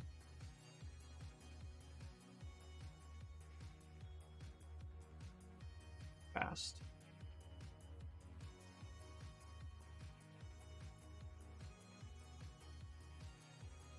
How does it look with the BPR render? Well, this is the BPR render here. I'm sure you'd want to actually... so it just depends on how it... But this is the this is the BPR render. We come up here, because, Shift R just hits that switch. So this is how it would look. And then, of course, it just depends on everything else. Let me see if I can find that thing real fast. I remember saving it a while ago.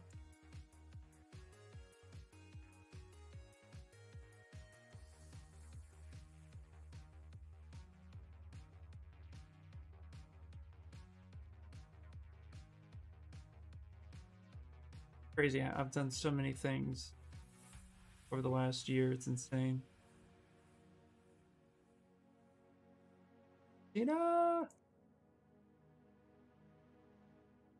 forget what I name things after.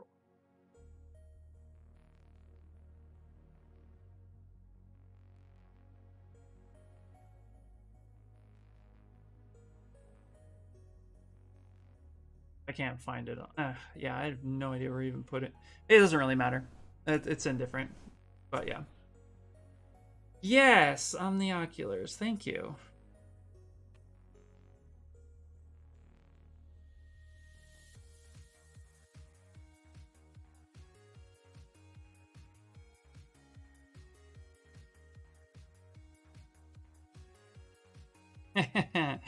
Yep, there it is. Oh, I named it something ridiculous. Okay, here, let me just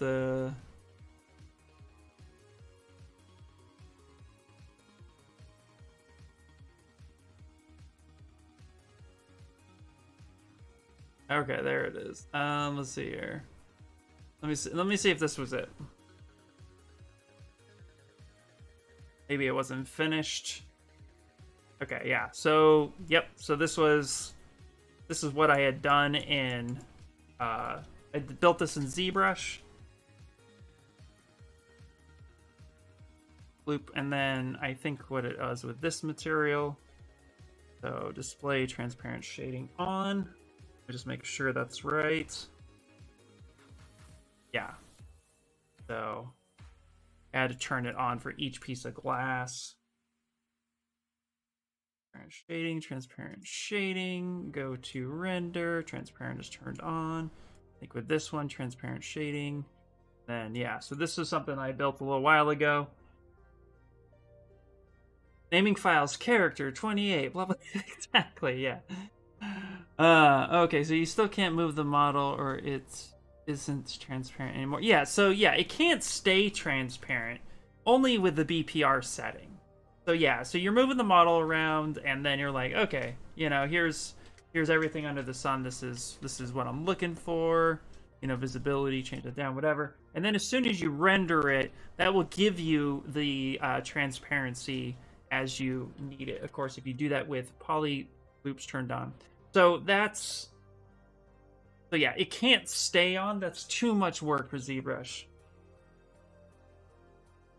Thanks. Oh, thanks, man. Yeah. Yeah, this was a really fun project. I did this in a couple hours. So yeah, it won't be able to stay on. That's the unfortunate part.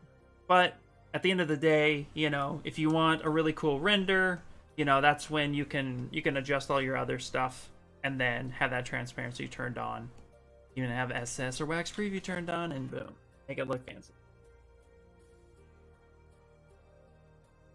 So sometimes what I find is you know, just playing with those settings and really just adjusting it just, you know, you can get some really cool effects. But yeah. Always learn something new every stream. Starting to realize I've been using ZBrush caveman. And I still brute force everything myself, so don't feel bad. I mean, like, it's almost near impossible for everybody to know everything in ZBrush. That's why we're here. We're here to help. Thanks, Casey, for the name. I couldn't remember it to save my life. Harry Potter fan for the win! Okay. Let's come on back. Let's get this hand fixed up. We want to make this kind of look a little bit better. So, right now it looks terrible.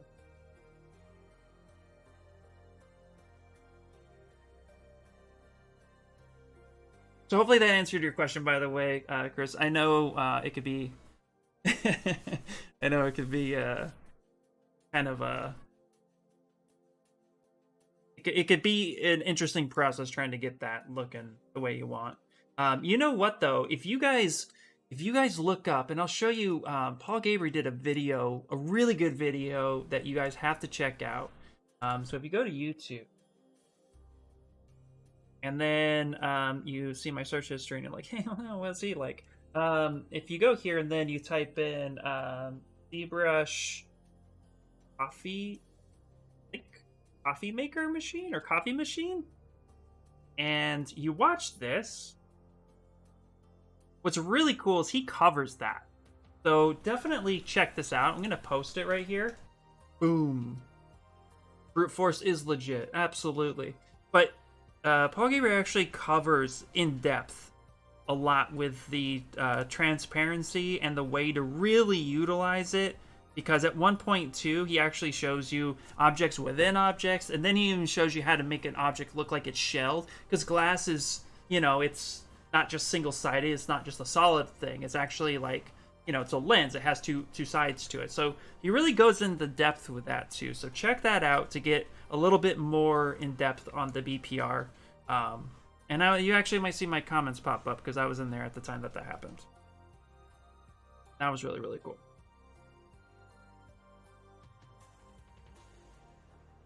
All right. Start cleaning up these fingies.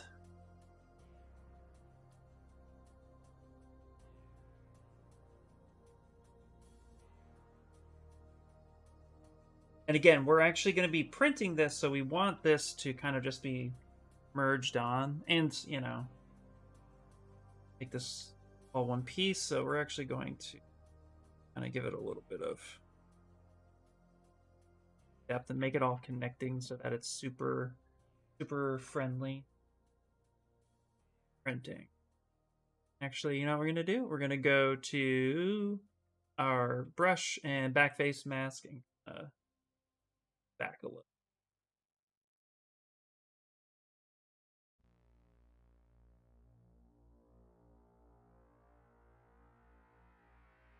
Warming up before I watch the last Harry Potter quiz show tonight. Woo woo! Yeah. I actually think I watched this and I'm gonna go back to it. Heck yeah.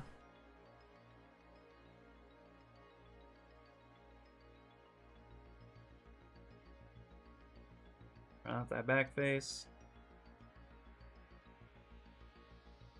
Characters' fingers are like so ridiculously simple, and I want to do like more to them, but then you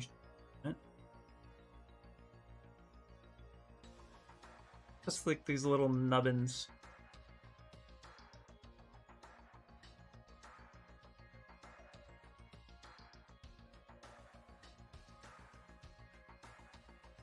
Hold off. Actually start getting this looking a little bit more round. In a little bit.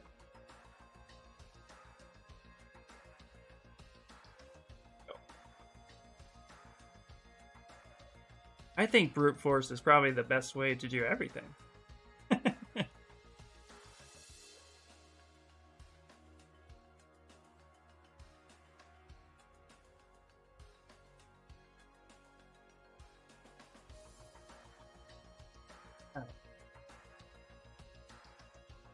Now let's finalize this. Let's actually subdivide a little bit. Let's go to geometry, delete lower.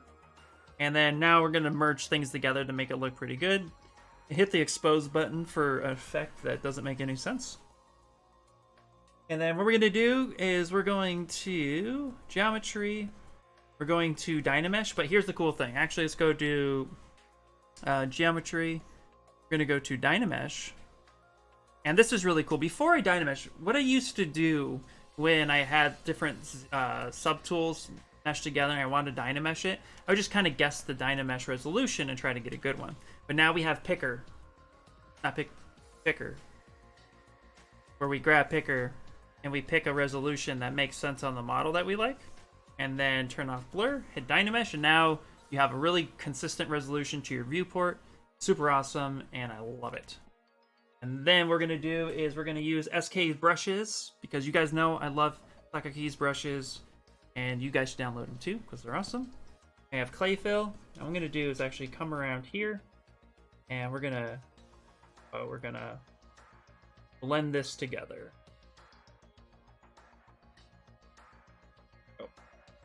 Get that looking pretty nice. Actually, you know what we should do with that one? I'll use a slash brush here in a second. Or not slash. I'll actually use a crease brush and make a nice little crease there. Kind of blend that in. Gloves, so I want to make it look like one piece. I don't know if you ever tried to brute force procedural geometry in Houdini, but I confirm that it's definitely at least the expectation that proves the rule. Nice, man, nice. I have not played with Houdini. I've never played with that program. Not that.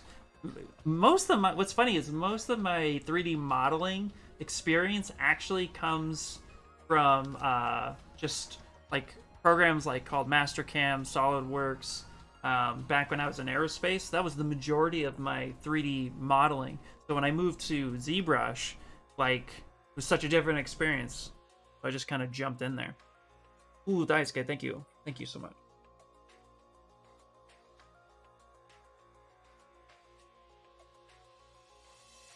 Okay. Now, we're going to actually take his carve brushes, SK carve, and we're going to turn off RGB. That kind of, ooh, that's too much. Just want to get this in there a little bit more.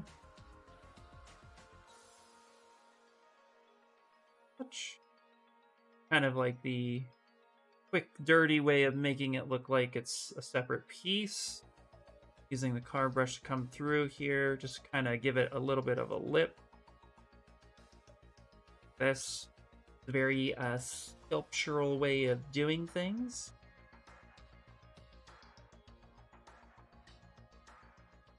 Off. Actually, just gonna grab the basic mask pen. Give me a decent frost.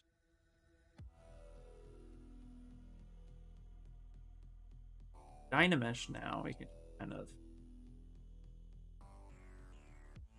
I'm actually going to take the inflate. We say inflate, but it's actually like inflat. I'm actually going to go here and just come along the edge. Inflate it a bit.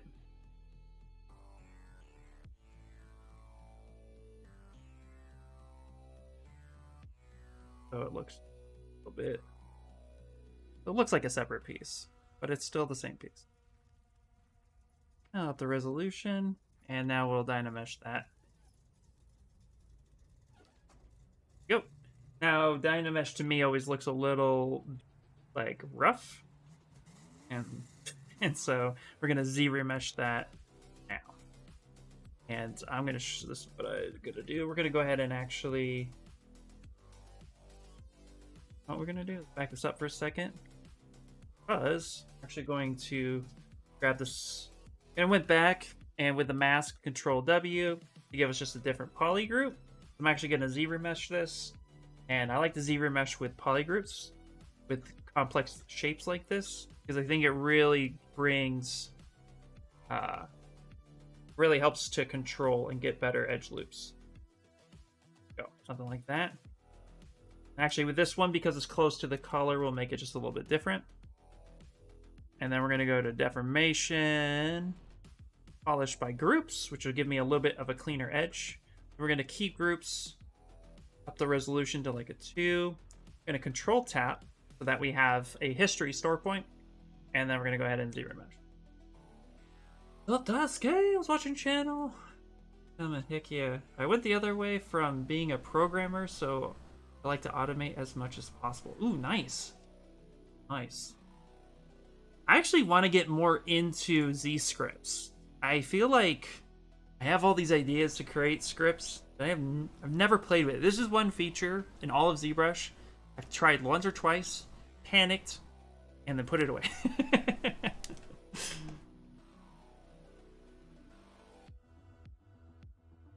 Nothing with it. Alright, so now we have some decent edge loops and polygroup control. I'm going to go ahead and... Oh, hello. Oh, uh-oh. Doing that thing again. Okay, and we're going to go ahead and project history. Yeah.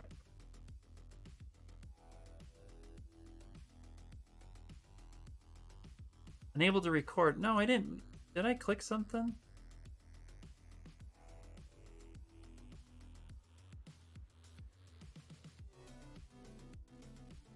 Brush strokes error.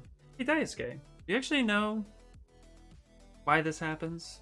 I usually just restart ZBrush at this point.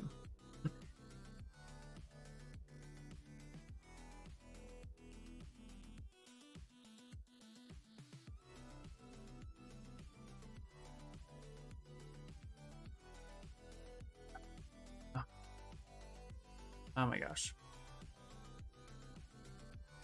WinTab errors? Oh yeah. Do you... Well, I thought there was a way of getting rid of that, but I couldn't remember. I thought it was something under preference, but I was just going to turn it off and on again because I don't know the cause of that error.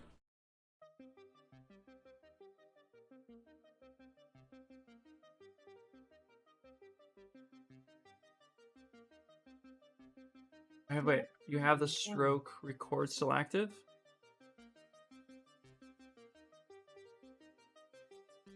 I don't think so. Did I hit something fat with my fingers?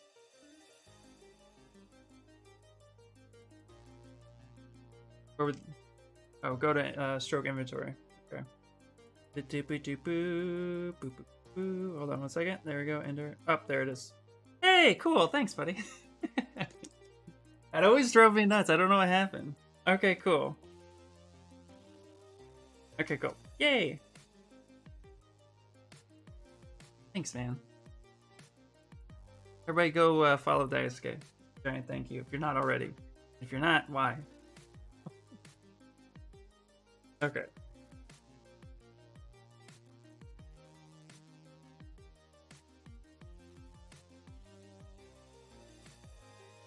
Done. So I have, oh yeah. Record set to 3. Ah, okay. Gotcha. Well, that makes sense. Yeah, my fat finger's coming in hot.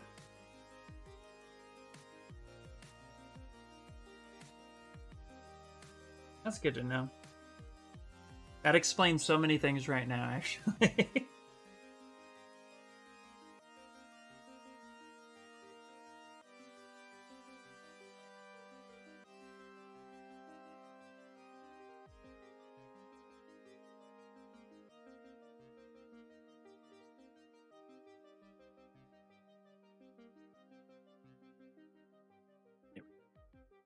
Okay. Okay. Actually move this around. Next up. Hey, what's up, Blue Riva? Let's see. Do you know any way I can apply a texture map of a model to my current sculpt as play paints? Spent a lot of time on the other model textures and want it on my new one. Okay,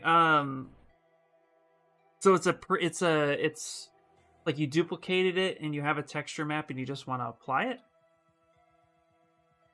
So what you should be able to do with any, if you have a texture map for a model and like you're coming in from another program or you created it and you want to add it, so you duplicate and you want to add, all you should be able to do is just go down to the selected, like select your subtool, to go to texture map, and if it's not here, you can either import from this area or you can go to texture and import. But if it's from another subtool, with that selected subtool, it should be active. Or you can just hit clone texture if that option should be available. Go to the subtool with the texture that's on there, hit clone texture. That will propagate up here in the texture map. So let me see. So for example, but you know, if the UVs aren't the same, the texture map isn't going to wrap the same. So there is a little bit of a difference. If they have different textures, that map won't work on that model per se. So what you would want to do is actually see if you can copy the UVs on over if they have very similar mesh. So maybe like if it's, let's say if it's a hand, you're able to then kind of mirror over the hands and then copy the UVs from one to another. That might work out for you. But if they have different UVs, the texture map you have won't fit that new UV wrap. It just won't. Not that I'm aware of. Record this is handy for repeating the strokes, but yeah, sometimes if you hit 3, it's gonna eat up that stroke record a lot. Good to know, yeah. So as far as I'm aware of, you have to have the same UVs on the model with the texture. That's typically how it works. Yeah. Sorry, I wish I had a better answer. If somebody knows different, please answer. But I'm pretty sure that's all it is.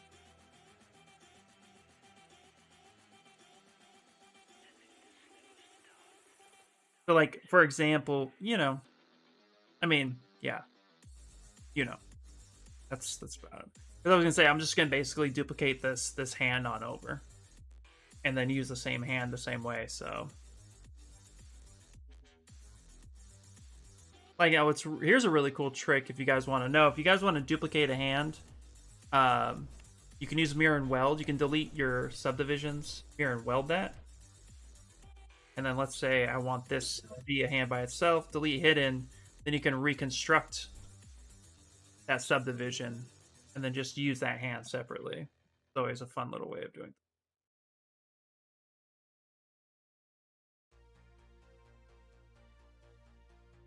it. Ooh, I love this song. My favorite song out of all the... Okay, let's do that. Actually take this, pass that off.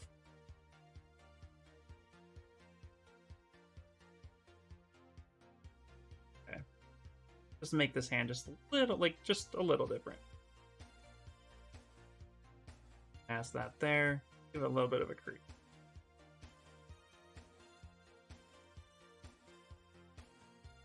Sometimes just a little bit of a difference is all you need. Actually, that's a little too funky.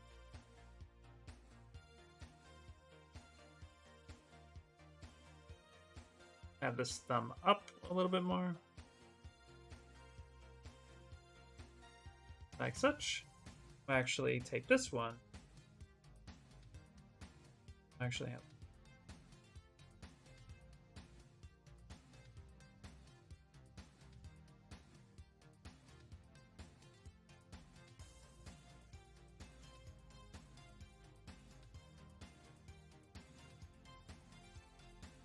Light the difference. Okay. Work on these tiers. Okay, the tiers, that's going to be the hardest part.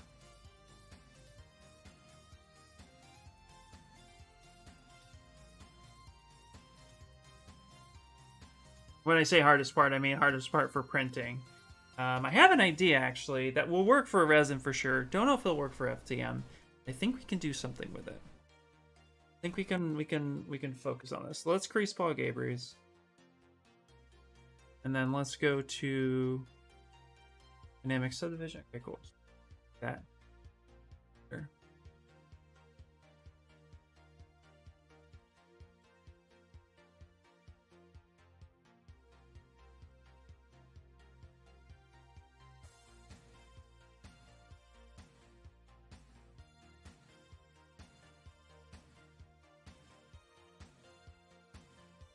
It would be helpful if you turn RGB on.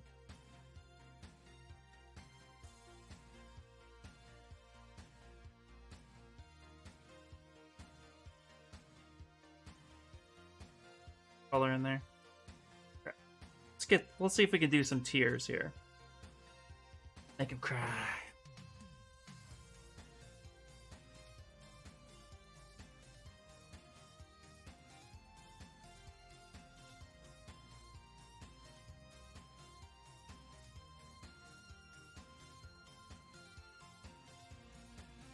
We're just gonna put the tears under a new thing. So let's go insert, and let's go sphere, and let's put this in a folder called tears. And we'll make it blue so we can see what's happening. Okay.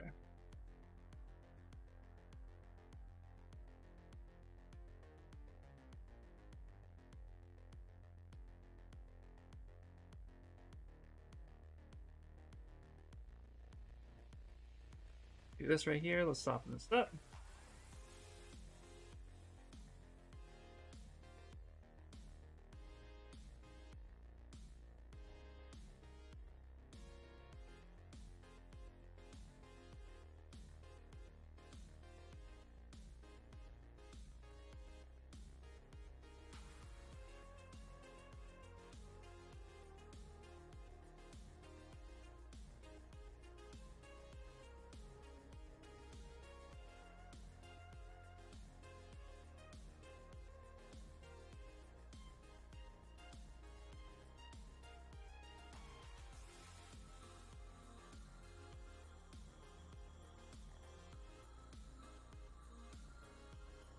This will be the fun part to figure out.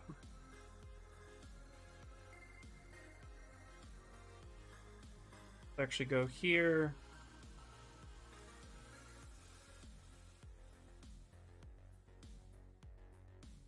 Go bend curve. Up one resolution.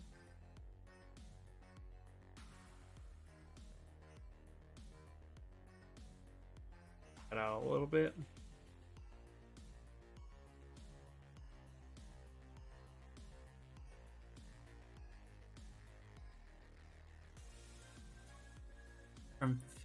From spheres to tears. 3D modeling 101, right? Yeah, something really, really simple. Okay, because of what we're going to be trying here, this will be very interesting. We're going to go ahead and kind of see if we can link these together, make them touch a way that like makes sense, but would still print. This is going to be interesting. I'm going to go ahead and Control Shift D. So when you have any type of like curve mode, bin curve, whatever you have, when you have this active in the from the gizmo, so we have bin curve active. So I've done this before today, but you know, so when you have Control Shift D, that's going to duplicate the subtool, and that's going to keep the curve, the curve active, which is going to be nice. So we can play around with that a bit more. So we can hit W.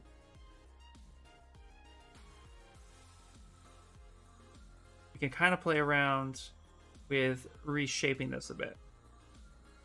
Touch this one right here. Oh.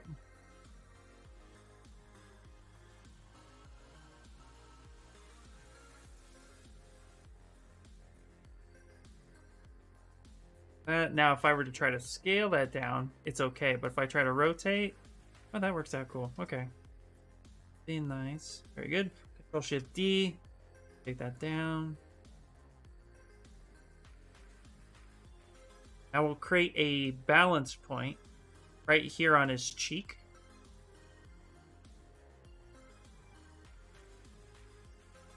That.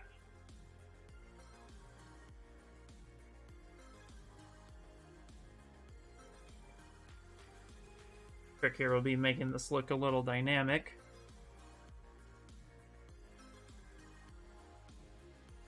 So now that part's touching here, just like that. So that could work. We'd want to print this actually pretty big, you know, but this could actually work out pretty well. Keeping them touching. Now, if you wanted to print this piece, this might work out well. So cheeky. Oh my god. Oh my stars. Look at you. Now we're going to go ahead and vary the size of these tiers. Control Shift D.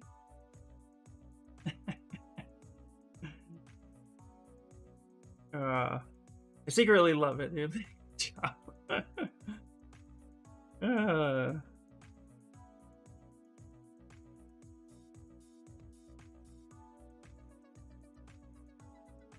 Hit W again. Let's actually arc this. That one's touching a little bit. W again. Kind of scale that down. Okay, that will go up like that. Go. Cool. And what we can do now is we can actually mirror and weld all this stuff. So if we were to reset this, it's going to shut that off. And I'm okay with that for now. Like we can come here, shut that off, reset that. Now let's go ahead and mirror and weld. If you mirror and weld, you can mirror and weld from right to left if there's nothing on the left. So if we take an item like this, and go ahead and hit mirror and weld, it's going to mirror and weld that. Here, that. And then mirror and weld. Now, go ahead and let's do the auto groups. Auto group. Auto groups. Let's just merge everything together. I don't know why I did it the hard way. Don't follow me. Don't do what I do. Okay. Okay. Now I'm going to auto group it. Now I'm literally just going to pass that. Come over here. And we're going to basically just create the same thing. We're going to rotate that, push that back. And we'll change the scale of make it a little different. Maybe make it look up a little bit more. It's not so symmetrical.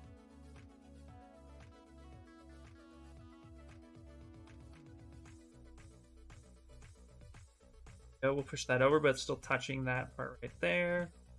There we go. Now, I do this a lot where I get rid of the gizmo, but if the gizmo's active and one thing is selected and everything else is masked, go ahead and, you know, shift touch that other one, and then that will select just the one that you need. And then let over there, like such.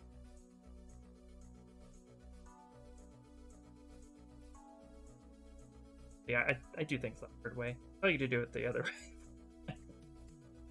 Okay, and we'll go ahead and... Actually, you know what? This one will be dripping off of his cheek. The Hardy's cream. That's a Hardy's cream. I think. Yeah.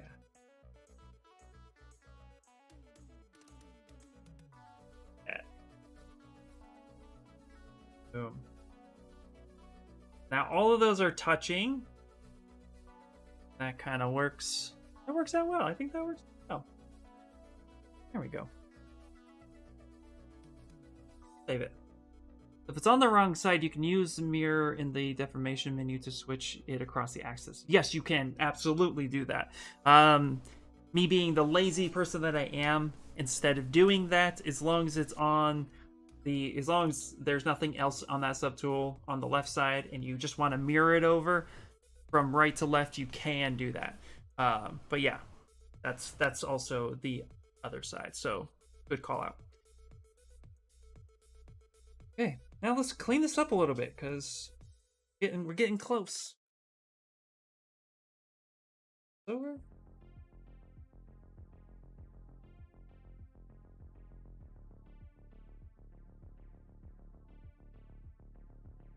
We're actually gonna go ahead and split hidden. Oops, hidden, perfect. I want to control just go. We can add a little bit of detail coming in. The belt is just so massive right now, so let's fix it.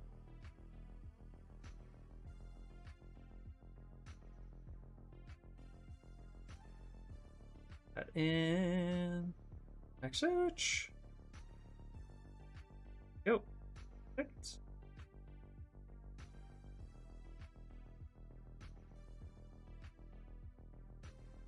Right. This thing. Right there. Actually, I don't even think we need that. What is this? We don't need that. Go ahead and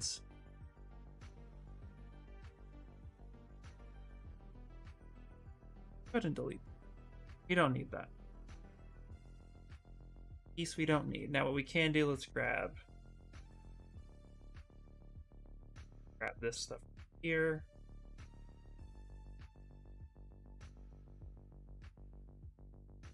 Add a little bit more.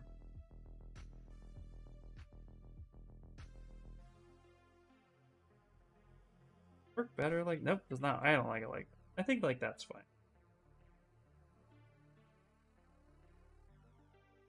Simple and fun.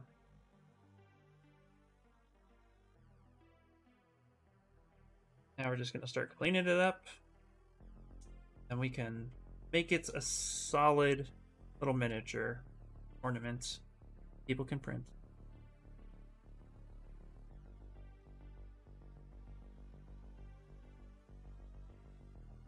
We'll add a little bit. We'll add some detail here. Widen out his sides a bit.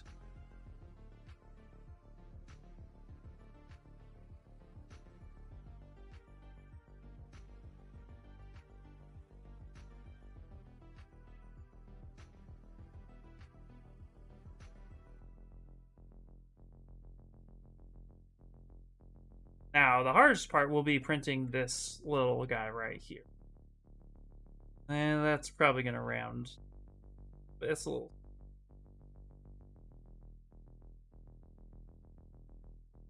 Okay.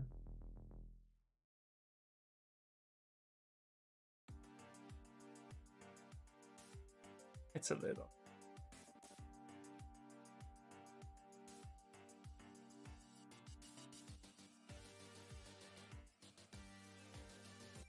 All right.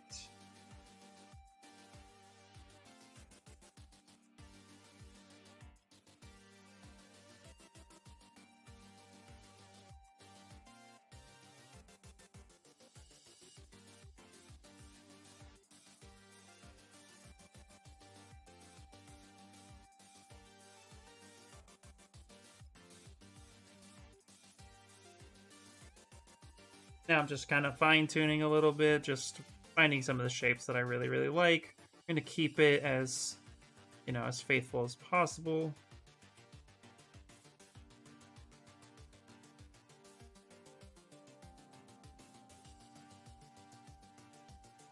Then, there we go. That should be cool. Yeah, like, dropped. Looks like it's wrapping around a bit.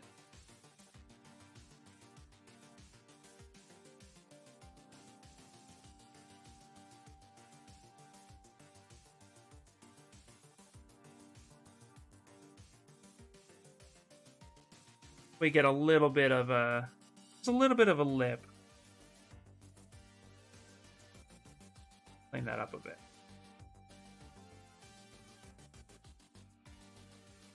Yeah. A little smidget.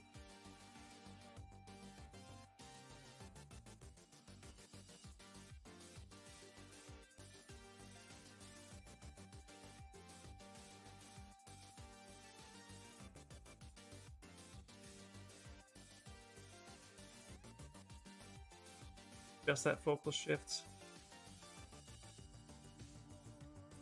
Do I still have backface turned on? Ooh.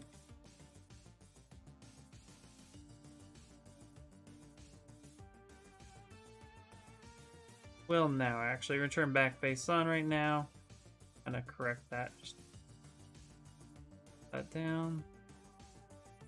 I feel like I kind of just broke it. What happened here?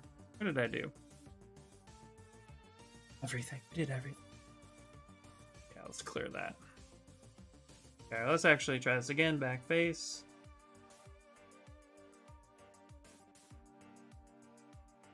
I just done that.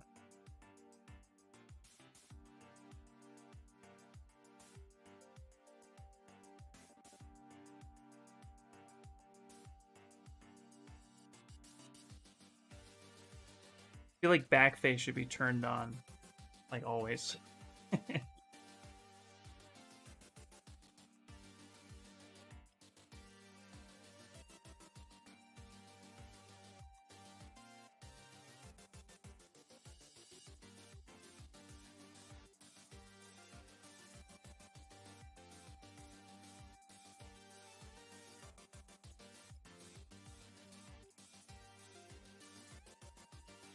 Yeah, that's gonna work.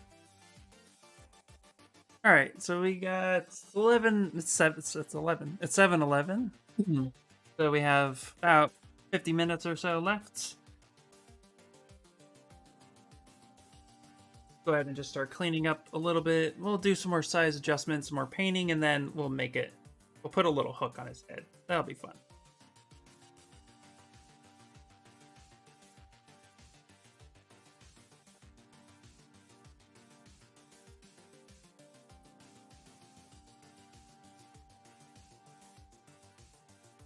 Center. Actually scale that up and we'll drop that down a little bit. Give him a little bit more of a ridge. Yeah. Kind of that. Actually turn off. Let's get this a little bit more round.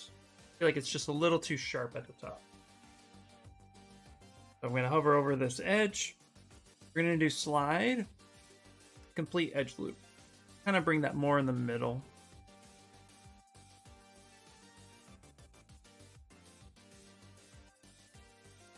Be just a little bit more round.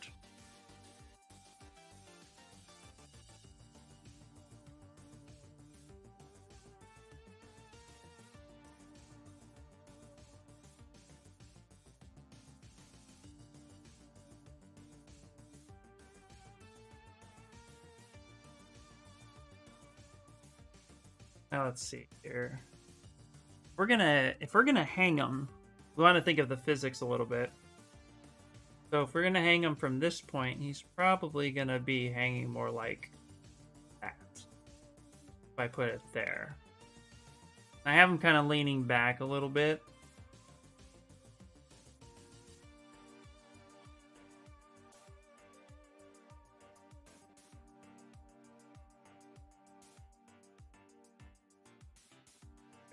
Okay, that should work out.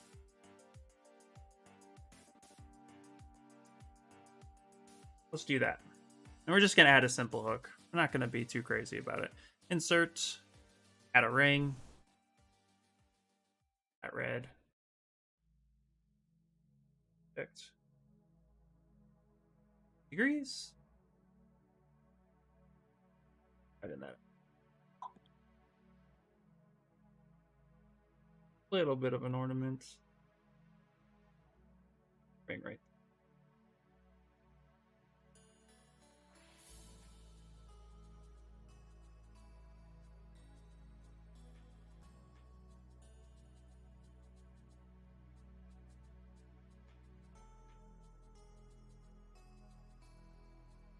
And if we want that a little bit thicker, let's just go to deformation and we'll just inflate it.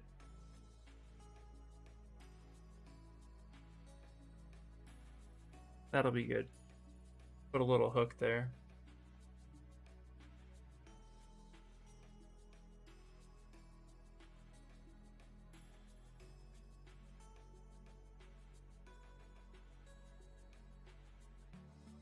Let's actually, with his eyes, let's actually inflate that a little bit. Yeah.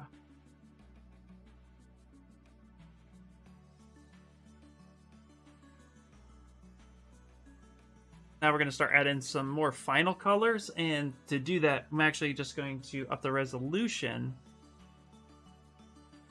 But before I up the resolution, I'm actually going to turn dynamic off. I'm going to turn on Z modeler. And we're going to go insert, and we're going to go multi-edge loop, but we're also going to keep polygroups. Just going to increase that a bit. So when we subdivide, I'm going to actually be able to paint that with ease. The inside of his mouth is going to be a little harder to do.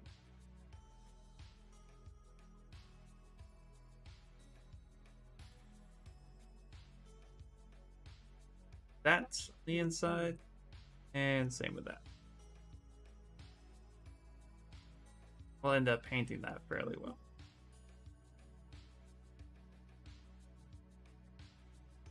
That shit. Shifted a little weird.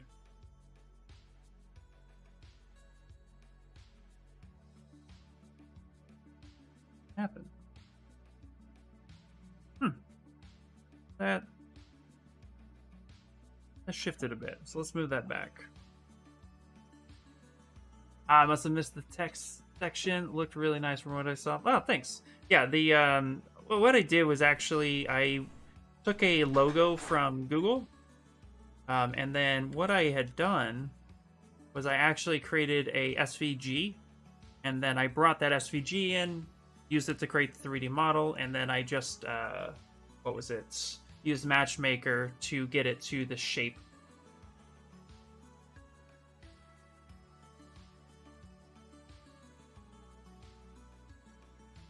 Quite sure what happened. Let's get that back where we want it. Cool. And now what I'm going to do is I'm actually going to take poly paint and just to kind of have that stand out, let's just go with like a darker gray.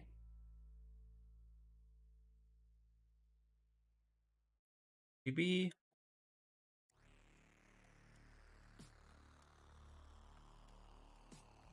Black. Not true black, but dark enough. Now I'll make his teeth stand out a bit. A bit more.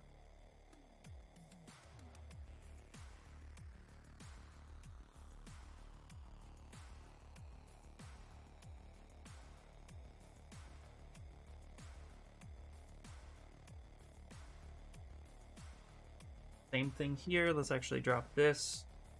Give a bit more edge loop.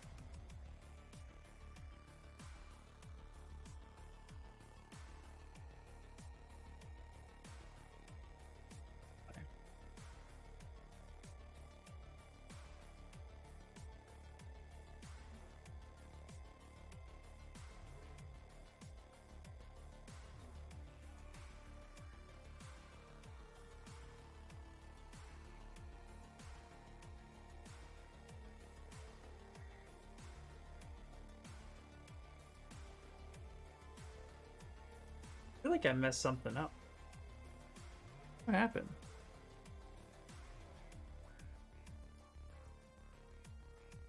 That.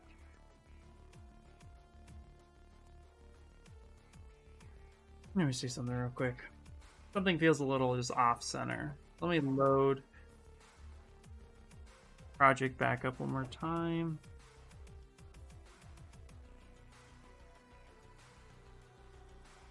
There we go. Okay, things did get shifted. Interesting. Not quite sure why they got shifted. I'm going to copy that. Bring that over here. Let's actually just paste that.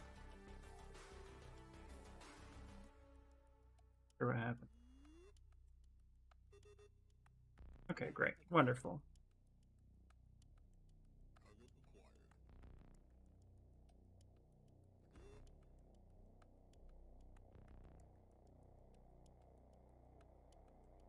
Try that one more time. For some reason, it shifted a bit.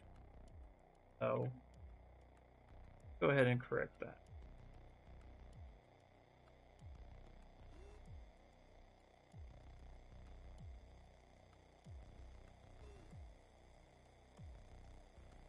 That is better. Yay!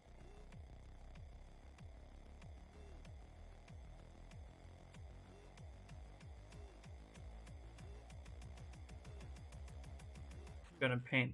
Oops, let's go ahead and paint. Oh, stop. Hey, buttons, Ian, don't do that.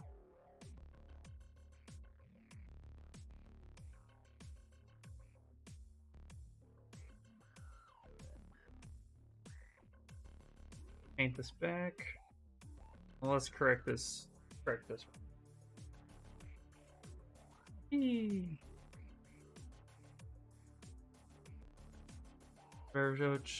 If I didn't have the font file, I'd probably approach it with an alpha to mesh. Use the firmers to curve it. Love how many ways to tackle the same thing. I know, right? Yeah, it's super awesome.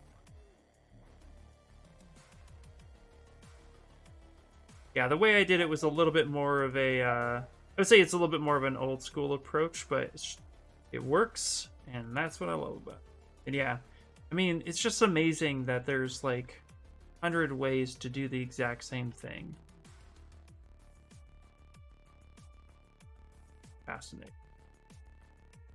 Okay, for this dome, I'm getting a little bit of weirdness happening here. So what I'm going to do is I'm actually going to control history that point. I'm not quite sure why it's doing what it's doing. And we're going to just Z-remesh this. So I'm actually going to go ahead and delete lower. I'm going to go ahead and Z-remesh it. I'm going to keep it the same.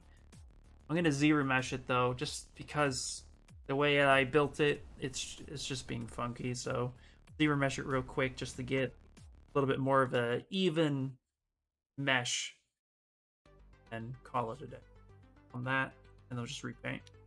What would you do if some strange reason ZBrush ran dynamic sim on its own in the middle of your sculpting and all the subtools dropped to the floor? That would be hilarious. I'd probably just laugh. Would cry inside just a little bit. Okay, and then let's actually go half. Z-remesh this a few times. I mean, but that would be kind of cool. Of course, if everything ran on the floor, if the ZBrush Dynamic Sim ran right now, it would crash. It drops automatically.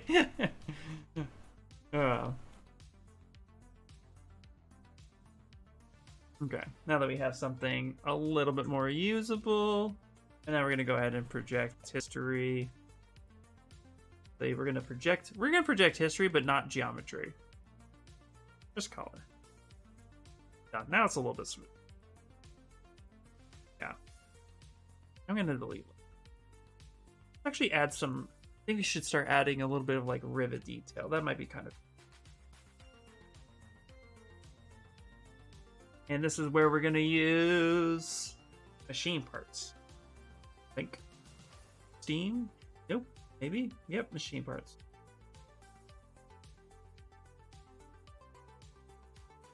Wow, that's layered pattern. That's not at all what I picked. I was pretty sure I picked industrial parts. Yeah, thank you.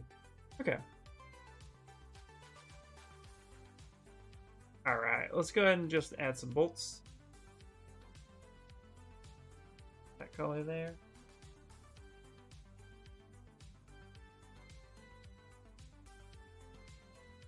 Here. Then we're going to go ahead and interpolate. Somewhere. Somewhere. Come on, you know where it's at. Don't do that thing.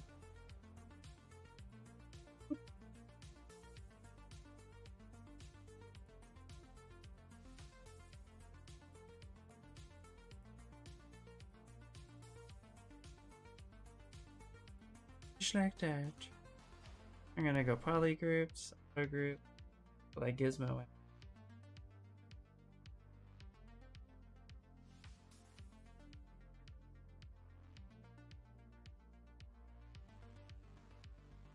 Bolts here.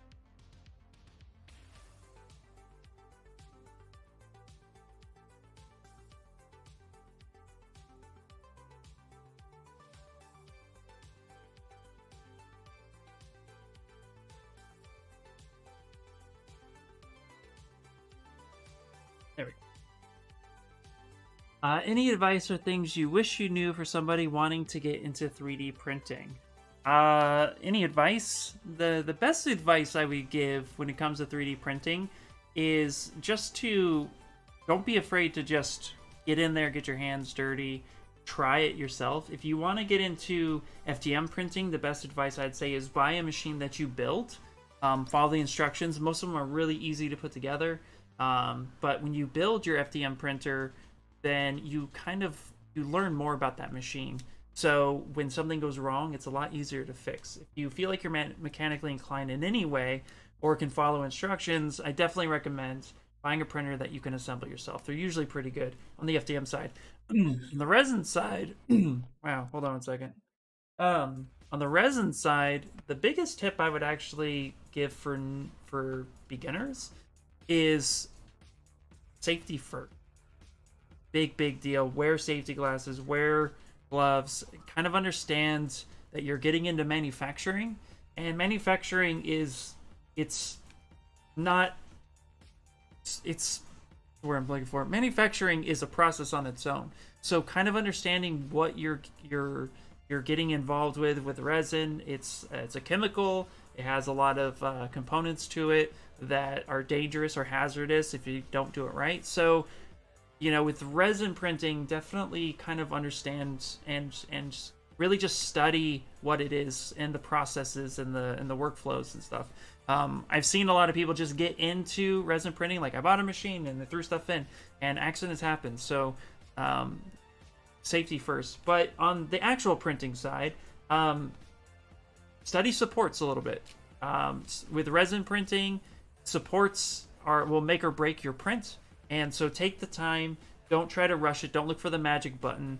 There's tons of information out there on YouTube. See how people are really building their supports up. So that way you can really showcase how something is built. Look for islands, really just take your time. I spent hours when I was first getting into resin printing, kind of learning how the weight was distributed, how the prints could hold up. So little things like that are crucial to the print process, because it gets really cut and dry when it comes to resin printing.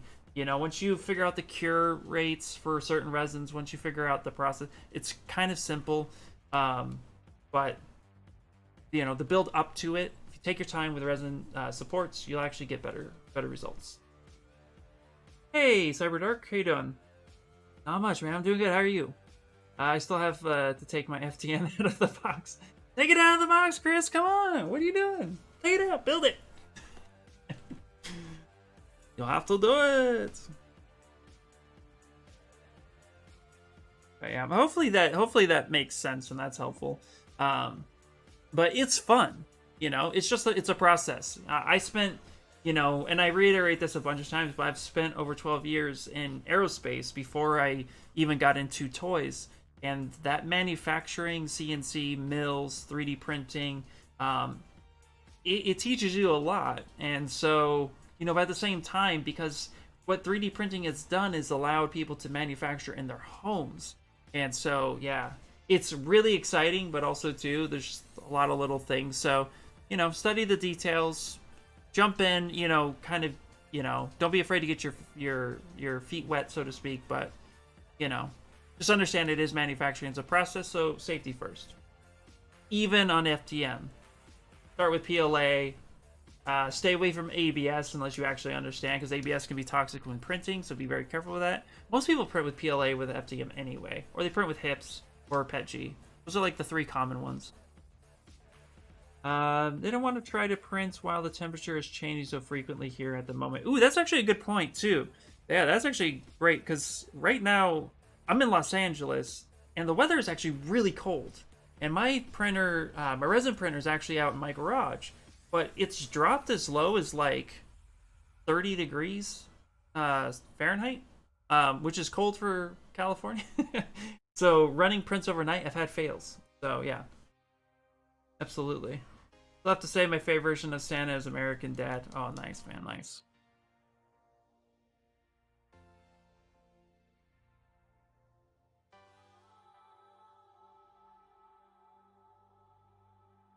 What am I doing?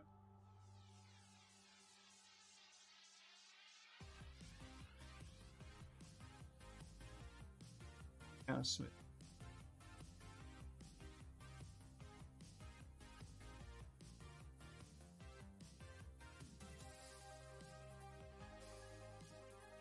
Kind of getting rid of some of the marbles. Notice the slight imperfection.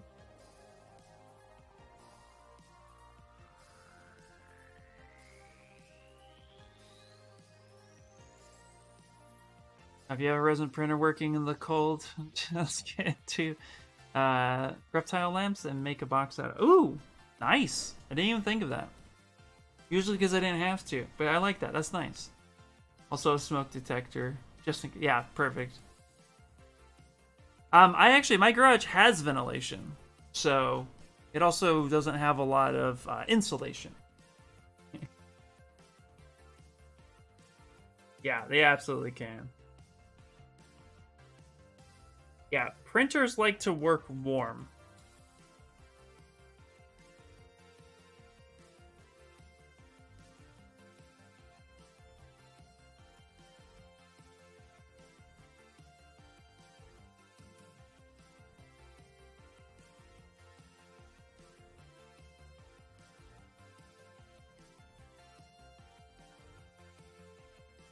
Yeah, as long as you have some nice fresh air circulating.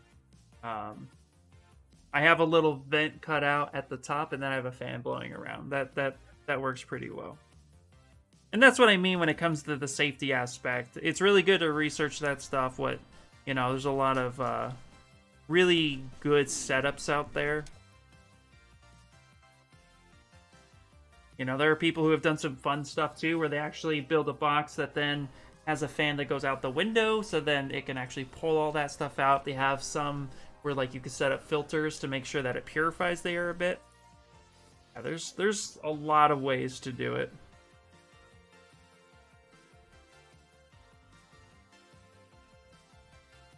Be safe. All right, just like a little nook here that's like actually causing a little bit of grief.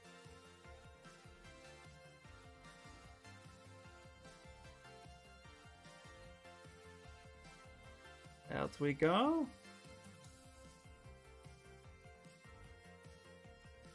Okay.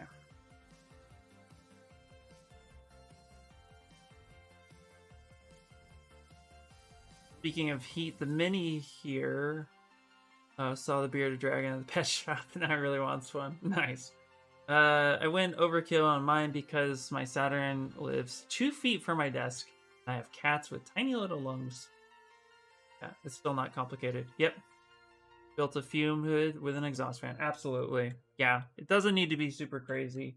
Just need to understand how it goes. And yep, absolutely. Actually, Kamara, I was thinking of you when I said about building boxes with filters and stuff. But it's good. It's a rather safe than sorry approach, you know? Okay. Getting to the point now where I'm pretty much ready to just kind of weld this thing together and get this printed. Okay, let's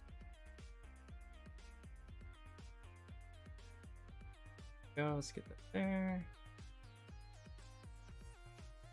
Perfect. Nope. There we go. Yeah, perfect.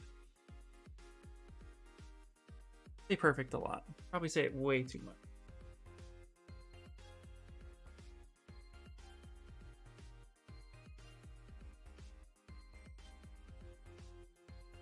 Yes. There we go.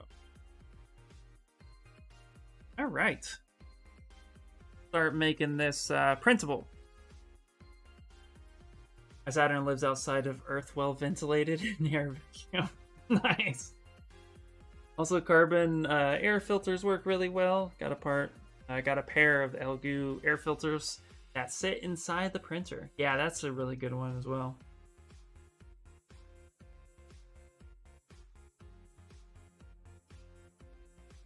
To say the sculpting is hard, sculptor geniuses. To say blessed with awesome driving determination to get thoughts in the real world is all I say. At the end of the day, perfect is what we aim for. All right, let's see if we can make this functional. I think I really just want this as one piece. Not going to be that big, you know? See if there's any other little things we can do real fast to this. Save it.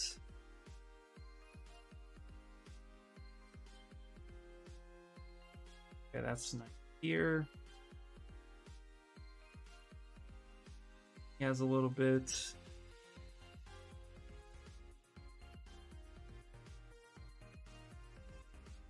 Need to add anything. I'm trying to think.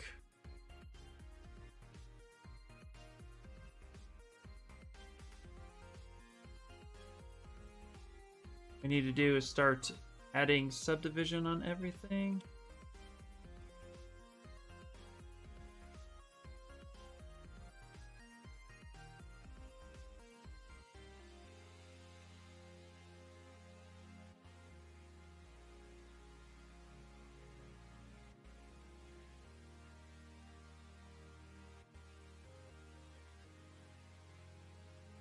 And I got a little.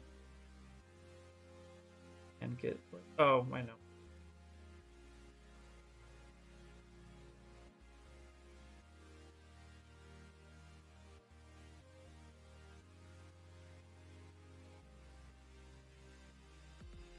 Here. I saved his belly a bit.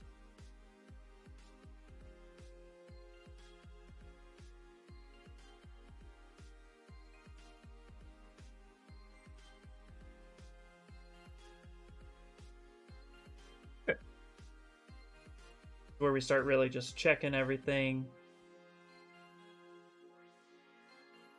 That's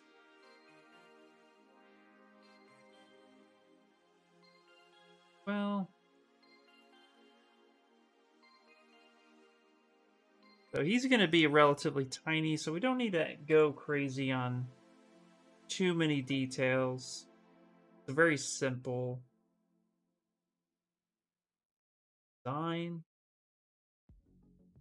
Some more telling myself. Yeah. Alright, so what I'd like to do is we'll just start from the top of the list. Let's save a new one. We'll call this 4. Call this final. Okay.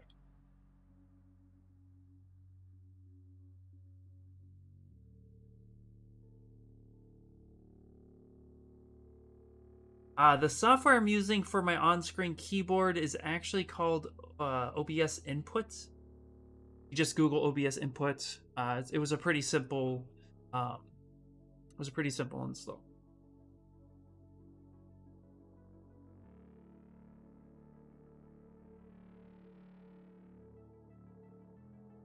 Yeah, I don't really. That should be fine. Okay.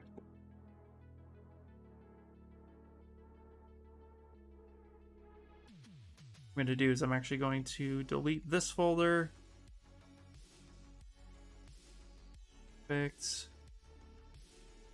I'm going to go and let's start looking for if things need to be dynamically subdivided. So what I'm going to do is just press down on the keyboard and then just start going through making sure things have subdivisions. If they don't, I'm going to add them by just hitting apply. Yep. Apply. Apply.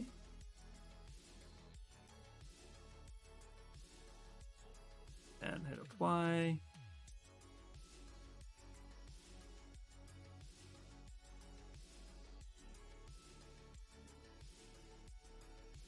Sure, apply that. Cool. All right. And then what we're going to do is just go back to subtool, and then we're going to say all high to make sure that everything's at its highest subdivision before we merge everything together and make it dynameshed. This final prep. Yeah, no problem. How far should us noobs bring back our resolution for printing OBJ and STL filament miniature statues? For the resolution, once you dynamesh things together, I always recommend decimating. Decimating is your best friend. I try to keep my subtools under 1 million for each subtool. So most slicers can handle that. If you could take it lower without breaking it, do it. But for the most part, 1 million is I mean, half a mil is really, really good. But I've had models as low as 250,000. Actually, I've had models as low as 16, but that was a cube. So. But yeah, everything else, if you're trying to hold really good detail, then yeah, try to keep it within 1 mil range. That's my recommended number. That's not gospel. So, but you'll see here what I'll do is once everything is actually brought together. What I like to do then is come here to merge visible, and I'll merge everything into its own subtool like such. And then what I'm going to do now, because we just want this as one piece, this wasn't a super complicated design, but what we want to do is actually now go ahead and make this a dynameshed model. So we're going to come through, because again, just a little miniature, little ornaments. What I'm going to do is go to subtool. I'm going to duplicate this just so we have an extra. And then I'm going to go to geometry. I'm going to go to dynamesh. And now I'm going to look for the densest part of the model that I can see. Go to picker again. I'm going to pick that.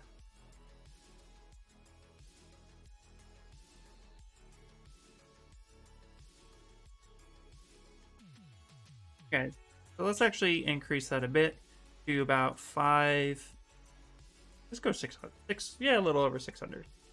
And now we're going to hit Dynamesh, and let's see what happens.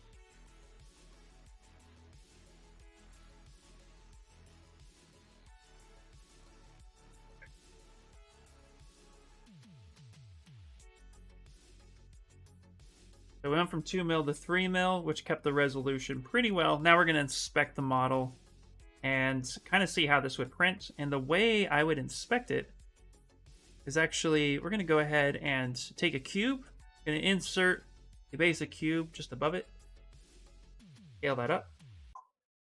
That incorporates the model. That all the way up here. And now I'm going to turn on live boolean and add that to cut.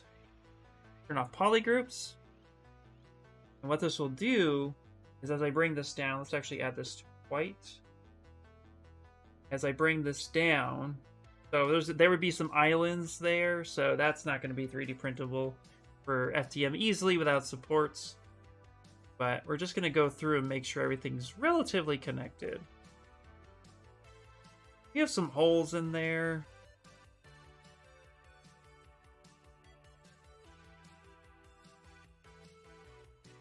That actually looks pretty good. Okay, so this would work out really well for resin printing. You could print this on FDM at a decent size if you wanted to, but because of that spiked ball, you know, maybe what I would actually do is maybe I would probably print it like that on FDM. You'd have to use supports, but that might work out. Never thought of using the picker for that. Yeah, it's so good. Dynamesh, I picked that. Absolutely. Yeah, it's the newest feature from 2022. Yeah, it's so good. I love it. So that's how you would kind of check your print. Kind of make sure that it's doing what you need it to do. You would need some support in the teeth, of course, but you know what, for a one-piece model, that's actually not that bad.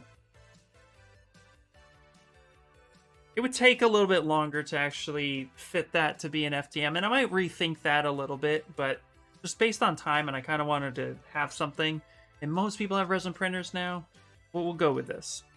So let's go ahead and just save, and we'll call this, click this, and then we'll call this, panel?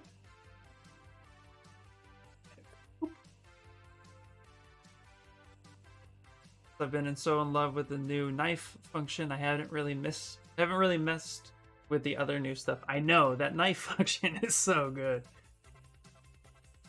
See, before the Dynamesh picker though, what I used to use is Dynamesh Master, and it was really good. And the Dynamesh utility, it's pretty much the same thing. But now with Dynamesh picker, I don't even have to do that. Like, yeah, it's insane. Okay. Let's turn off live boolean. Let's actually create this guy. Let's send this home. Now we're going to scale this up. So, hey, you guys, 3 inches? 2.5 inches? What's a good size for an ornament?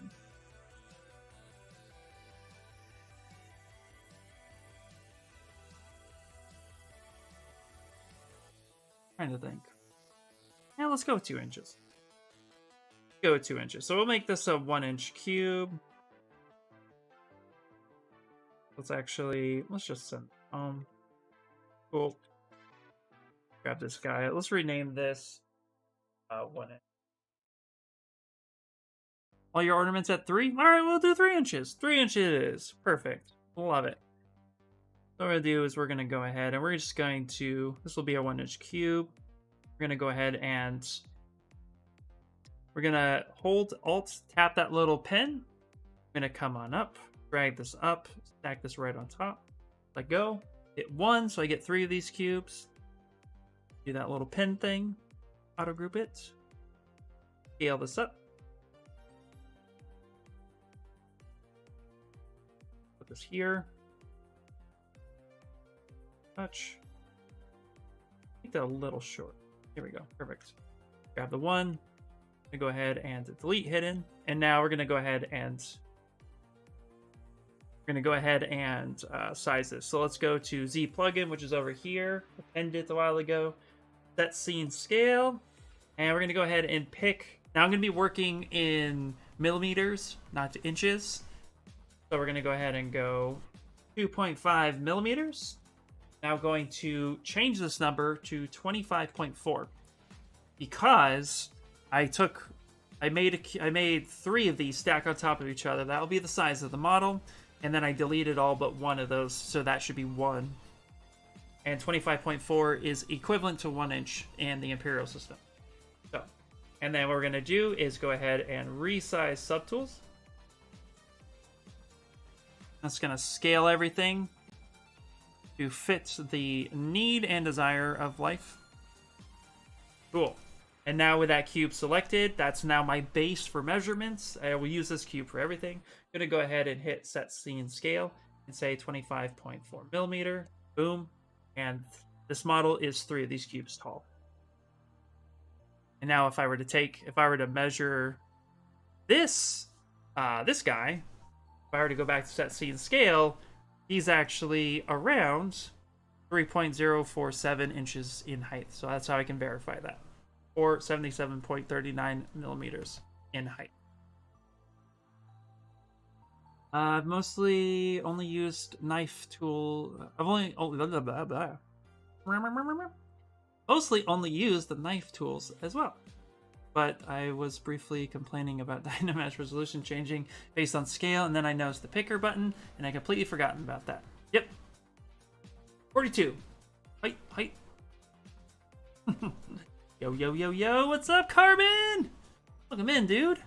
Got like 10 minutes left. You like swooped in here last minute. How you doing, buddy? All right. Now we can go ahead. We call this Robo Santa right there. Now for this, what I'm going to do, just to save resolution and time, I'm going to go ahead and solo this out. And then we're going to go ahead and hit initialize Q-Cube. So it's a tiny little cube, just so that I can just have a base model.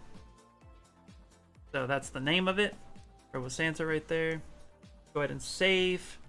This is the final. And then I save as one more time. And then this is the final designated 06. This way I have the final. He just woke up, nice.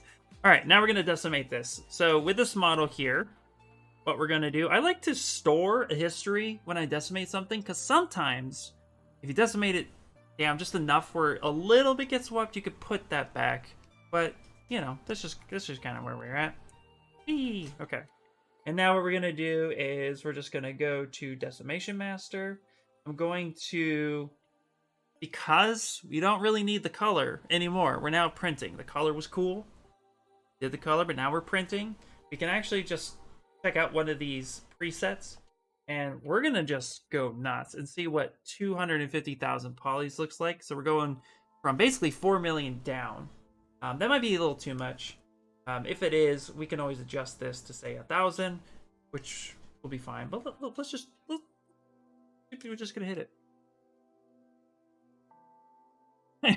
Robot final _ final _ final. See, Daisuke, that's the only way I do things, bro. It's the only way I do it.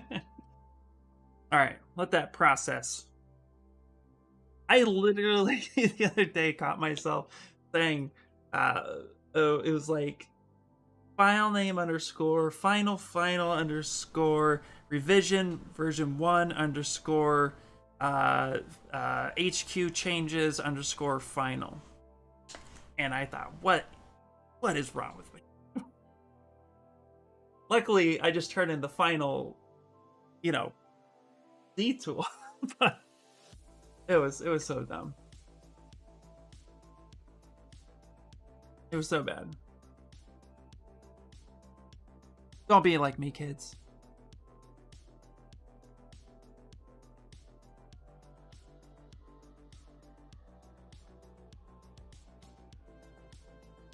Alright, this is going to take a second. And just on the nick of time.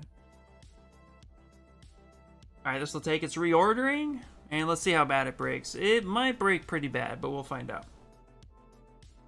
Ooh, look at that. Ooh, let's inspect the geometry. Oh, that's impressive. Look at that. So we went from 4 million to... we went from 4 million to 250. Like, what? Yeah, that's super cool. It's super cool.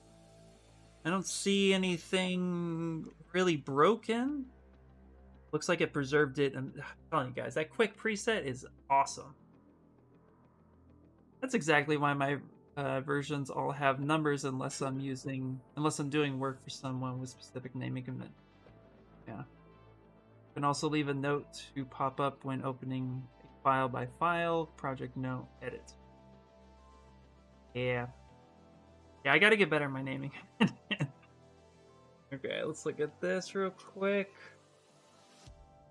Okay, yeah, that looks pretty good. That looks pretty good. Yeah, all right. Okay. Yeah, I'm pretty happy with that. Actually, that's I mean, I really can't complain for what it is. Yeah. And because it's super low, it's super, you know, just a simple stylistic look, I think that's going to be it. Let's actually check the tiers, and hopefully we don't have to cry in our own sadness, but that looks like that welded really nicely. That welded really nicely. Teeth look pretty good. There we go. Coming out of the eye, that welded there. Oh. Oh, yay! Alright, cool. That's pretty good. Alright, let's go ahead and save it. So we have RoboSanta underscore Futurama underscore blockout underscore 06 for final underscore decimated. Guess it's not really a blackout anymore, but whatever. Judge me. Alright. Now, here's what I do, and I'm going to showcase this last part just in case. So what I do now is that's saved. I'm happy with that. I'm going to go ahead and delete this top one because I don't need this. I've renamed this RoboSanta and 1-inch cube. And what I'm going to do now is I'm going to export the STLs. So I like to go back to my cube because that's my measurement safe point. And I like to go to Scale Master and just hit Set Scene Scale one more time just to confirm that it's still 25.4 millimeter. It should be. Now, the Z plugins do not talk to each other. They are, you know, like neighbors who live next to each other, but they don't actually communicate that the parking spot is for them. So we go to 3D Print Hub and we have to say, hey, this is my parking spot. So I go back to Update Size Ratio with the 1-inch cube. And then I say that it is 25.4 millimeters, and now it knows that everything should be good. So when I go to export STL, I'll now go ahead and export, and I'll keep the naming convention, and I'll say, yeah, 1-inch STL, perfect, it's save, and then I like to use subtool name as file. All right, and that was good. Let's see. Once I had a really bad naming, like character name underscore Fin underscore Desi underscore RE understand Fin 2 CPR. Oh man, dude. Oh, that's crazy. That's pretty long, but I actually understand it all. Yeah, I follow with it, which is awesome. But I lost track when I had to revert. When I had to revert to one before. That's funny. That's crazy. All right. So now, just real quick, I'm gonna verify that this does function. So this will be one of the very rare times we're closing up for the day, but I just kind of want to show you why I keep that cube in there. So I will temporarily open up a slicer for you guys to see, just so we can like plop it in there and we can kind of take a look at it all. So let me open up my slicer real quick, fast and in a hurry. Oh,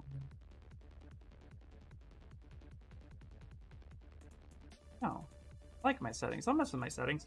Okay, real quick, what I'm gonna do is I'm just gonna go ahead and use my note decline that. And what I like to do is just find my new file. So I'd like to take my 1-inch cube. This is why I do this, and I drag this in. This is when I click on this, I can measure. Oh, come on. Oop. Measure right here to right here. Come on.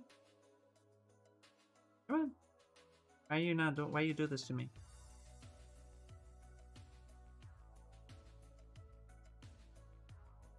Oh my gosh. Right. You do it? Oh, it's a pro version. Okay, whatever. Fine. Don't worry about that. Let's see here. Okay, just real quick, here's another slicer. This is what I do. Take that 1-inch, drag it in there, and when I click on that, you can actually see if it's the right size or not, which it is. 25.4, 25.4, 25.4, That's why I have the 1-inch cube. It's to make sure that the file is correct so it's controllable. So when I go ahead and I actually throw in my Robo Santa, here it is. You can actually see, whoop, I can actually see the size of it.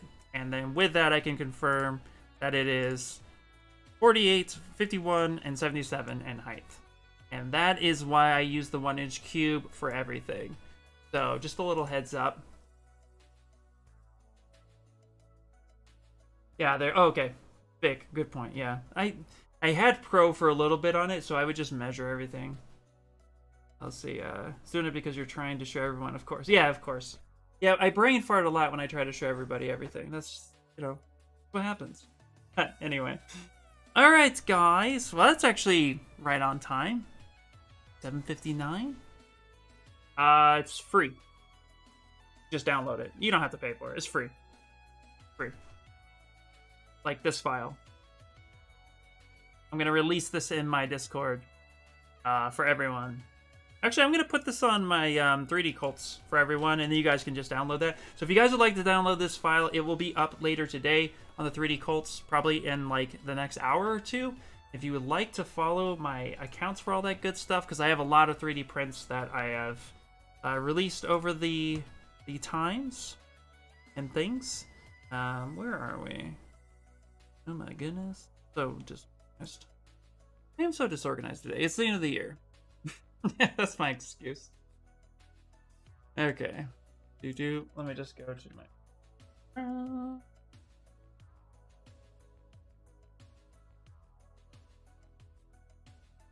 Okay, so if you guys would go to my, you guys will go to this, my link tree at the, I'm gonna upload it to my Free Toys 3D Cults account. It'll be up later today, if not by tomorrow. So you can always download my files here. I like to put up my stuff for free just because I want people to enjoy it. So definitely go ahead and give a follow. And also, too, at the very bottom is my Discord, where I'll announce everything. So you guys can check that out there. That's where I'll be putting it up. And it'll be super fun. I do have to test the file. So if there's anybody who wants to test, it'll be released first in the Discord. And then after that, I'll probably have it printed by tomorrow. Because why not? It'll be fun. So anyway, guys, if anybody has any final questions, so that's going to be it for the day. Let me know real quick.